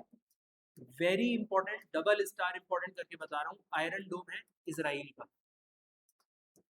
आयरन डोम है इसराइल का, ध्यान रखना, बहुत इंपॉर्टेंट क्वेश्चन है बच्चों, वेरी इंपॉर्टेंट। आयरन डोम इसराइल का है। इंडिया का क्या है? इंडिया का आपने सुना होगा S-200, S-400 एंड सबसे इंपॉर्टेंट आकाश तीर। इंडिया का आकाश तीर सिस्टम है जो कि डिटेक्ट करता है और इंटरसेप्ट करता है, किसको करता है? जितनी भी मिसाइल्स इंडिया की तरफ आ रही है। तो गोल्डन डोम हो गया आपका यूएसए का, सॉरी यूएसए का हो गया, आयरन डोम इसराइल का हो गया, इंडिया का हो गया आकाश तीर। बहुत इंपॉर्टेंट है, these are defence, missile defence mechanism, missile से बचने के जो डिफेंस मैकेनिज्म। देखो भाई 2 स्टार वाला इंपॉर्टेंट बोल रहा हूँ उसको, ठीक है, आए नहीं तो अलग बात है, लेकिन मेरे लिए 2 स्टार इंपॉर्टेंट, ठीक है। गोल्डन डोम कितने एशियाटिक लाइन पाएगा, इतना इंपॉर्टेंट नहीं है, 891। अब देखो जैसे मैं आपको बता रहा था आईआईपी क्यों इतना इंपॉर्टेंट है, index of industrial production, IIP इस बार इंपॉर्टेंट है, कौन निकालता है, ministry of statistics and programme implementation, ये हम लोगों ने देख लिया। अब इसमें इंडेक्स ऑफ इंडस्ट्रियल प्रोडक्शन, मतलब बहुत सारी इंडस्ट्रीज लेंगे हम, देखेंगे इस इंडस्ट्री का कितना प्रोडक्शन है, इसका कितना है, इसका कितना है, इसका कितना है, ऐसे ही तो देखेंगे। ये तो हमें वेटेज निकालना है, मैं टोटल की सारी इंडस्ट्रीज मिलके कितना निकाल पा रही, कितना बना प्रोड्यूस कर रही है। पूछ रहा है कौन सी ऐसी इंडस्ट्री है जिसका हाईएस्ट इंडिविजुअल वेटेज है। जो हमारे पास कोर इंडस्ट्रीज है ना, 8 कोर है हमारे पास, टोटल 8 कोर इंडस्ट्रीज हैं जो हमने इस लिस्ट में लिखी है। उसमें से हाईएस्ट वेटेज हमने दिया है पेट्रोलियम रिफाइनरी प्रोडक्ट्स को, 28%। भाई साहब again double star question, very important question, double star question, take your time, पढ़ो इसको। core industries carries the highest individual weight in the index of 8 core industries। 8 industries of industrial production एक index है, index में बहुत सारी industries हैं, उसमें से 8 कोर इंडस्ट्रीज हैं। 8 कोर में से भी सबसे ज्यादा जो हमने वेटेज दिया है वो दिया है पेट्रोलियम रिफाइनिंग प्रोडक्ट्स को। ठीक, चलो कहाँ पर एक फेमस टी सेरेमनी होती है जिसको बोलते हैं चनोयू, चनोयू बोलते हैं, जापान में होती है। ठीक, ओवरऑल चैंपियन कौन बना, खेलो इंडिया के यूथ गेम्स हो रहे थे तो उसमें से महाराष्ट्र निकल कर आया है एज दी ओवरऑल चैंपियन, इतना इंपॉर्टेंट है। पामे डियोर, ऑलरेडी पामे डियोर मिला है कांस फेस्टिवल में, फिल्म फेस्टिवल में, किसको मिला है, रॉबर्ट डेनेरियो को मिला है साहब। ठीक है, रॉबर्ट डेनेरियो, इतना इंपॉर्टेंट नहीं है, ठीक है बस पढ़ो आगे बढ़ो। हाँ ये इंपॉर्टेंट है, ज्योग्राफी का सवाल है। कौन से इंडियन स्टेट को सबसे पहले रेन आती है, फर्स्ट मॉनसून, जब मॉनसून आता है इंडिया में, साउथ वेस्ट मॉनसून, तो सबसे पहले बारिश कहाँ पे होती है। अब साउथ वेस्ट मॉनसून जो आता है इंडिया में, वो आता है, साउथ वेस्ट क्यों बोल रहा है उसे, क्योंकि वो साउथ वेस्ट डायरेक्शन से ही आता है, इसको बोलते हैं साउथ वेस्ट डायरेक्शन, तो इस डायरेक्शन से ही आता है। सबसे पहले यहाँ पे इसको कौन मिलता है, केरला मिलता है, तो केरला में ही सबसे पहले बारिश होती है इंडिया में सीधे। ठीक है, अब देखो कौन सी ऐसी कंट्री है जिसने पहला जीनोम एडिटेड राइस वेराइटीज निकाली है, मतलब राइस लिया, ये चावल लिया, इसका डीएनए निकाला, डीएनए ऐसा दिखता है, बहुत गंदा डीएनए बना दिया है मैंने। डीएनए निकाला, इस डीएनए में मुझे कुछ ऐड करना है, तो मैं क्या करूंगा, इस डीएनए में यहाँ से इसको काटूंगा, कट, और यहाँ पे एक नई चीज पेस्ट कर दूंगा। यहाँ पे मैंने सपोज करो आयरन पेस्ट कर दिया कि अब जो मेरा चावल बनेगा उसमें आयरन ज्यादा होगा, तो जो मेरे बच्चे जिनमें आयरन की कमी है, जिनको एनीमिया है, वो ये वाला आयरन खाएंगे तो एकदम मतलब उनके आयरन की डिफिशियंसी कम हो जाएगी। तो हमने ये आयरन ऐड करा है इसमें, जीनोम एडिटेड राइस वेराइटीज हैं जो इनको बोलते हैं फोर्टिफाइड राइस। कौन सी बनी है पहली कंट्री इसमें, इंडिया बनी है। ठीक है साहब, जीनोम एडिटेड राइस करना।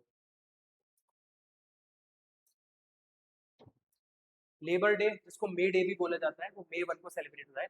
लेबर डे को बहुत फेमसली मे डे भी कहते हैं, मे डे फर्स्ट ऑफ मे को सेलिब्रेट होता है लेबर डे।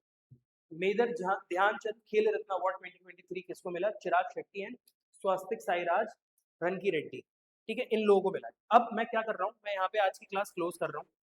ठीक है, जो अब करंट अफेयर बचे यहाँ तक हम लोगों ने पढ़ लिया है, आप लोग देख लीजिएगा, ये पार्ट 1 है। पार्ट 2 आपको कल इंशाल्लाह मिल जाएगा, या फिर हो सकता है आज रात में ही मिल जाए। पार्ट 2 पार्ट 1 दोनों देख कर जाओ। आज की वीडियो 1.5 घंटे की है, अगली वीडियो भी 1.5 घंटे की होगी या 1 घंटे की होगी, आपके 3 घंटे में कम्प्लीटली करंट अफेयर्स पूरे हो जाएंगे। अब ये करंट अफेयर की पीडीएफ आपको कहाँ से मिलेगी, ये इंपॉर्टेंट है। पीडीएफ के लिए आप ये वाला क्यूआर कोड स्कैन कर लीजिए, this is the QR code. Telegram पे एक ग्रुप है, इस ग्रुप का नाम है GS 2026 भाई सबूर अहमद, इसको ज्वाइन कर लो। इस ग्रुप पे you will get current affair notes. ठीक है, जो अभी मैंने आपको क्वेश्चन सिखाए, इंपॉर्टेंट MCQs जो मैं आगे यूट्यूब पे डिस्कस करने वाला हूँ, उसकी भी फाइल आपको इस पे मिल जाएगी, इंपॉर्टेंट MCQs की। और आप पे important last minute notes, last minute मतलब जो बिल्कुल एंड में आप पढ़ के जा सकते हैं, वो भी आपको इसमें मिलेगा। ठीक, स्कैन कर लो इसको और ज्वाइन कर लो। ठीक, तो अब नेक्स्ट क्लास में मिलते हैं। आई होप आपको ये सेशन बेनिफिशियरी लगा होगा, अच्छा लगा होगा, बेनिफिशियल लगा होगा सॉरी। तो ऐड करो और इस ग्रुप में ऐड हो जाओ, जब मुझे नजर आ जाएगा दैट पीपल इसमें ऐड होना स्टार्ट हो गए तो फाइल पेस्ट करो। ठीक है, थैंक यू सो मच।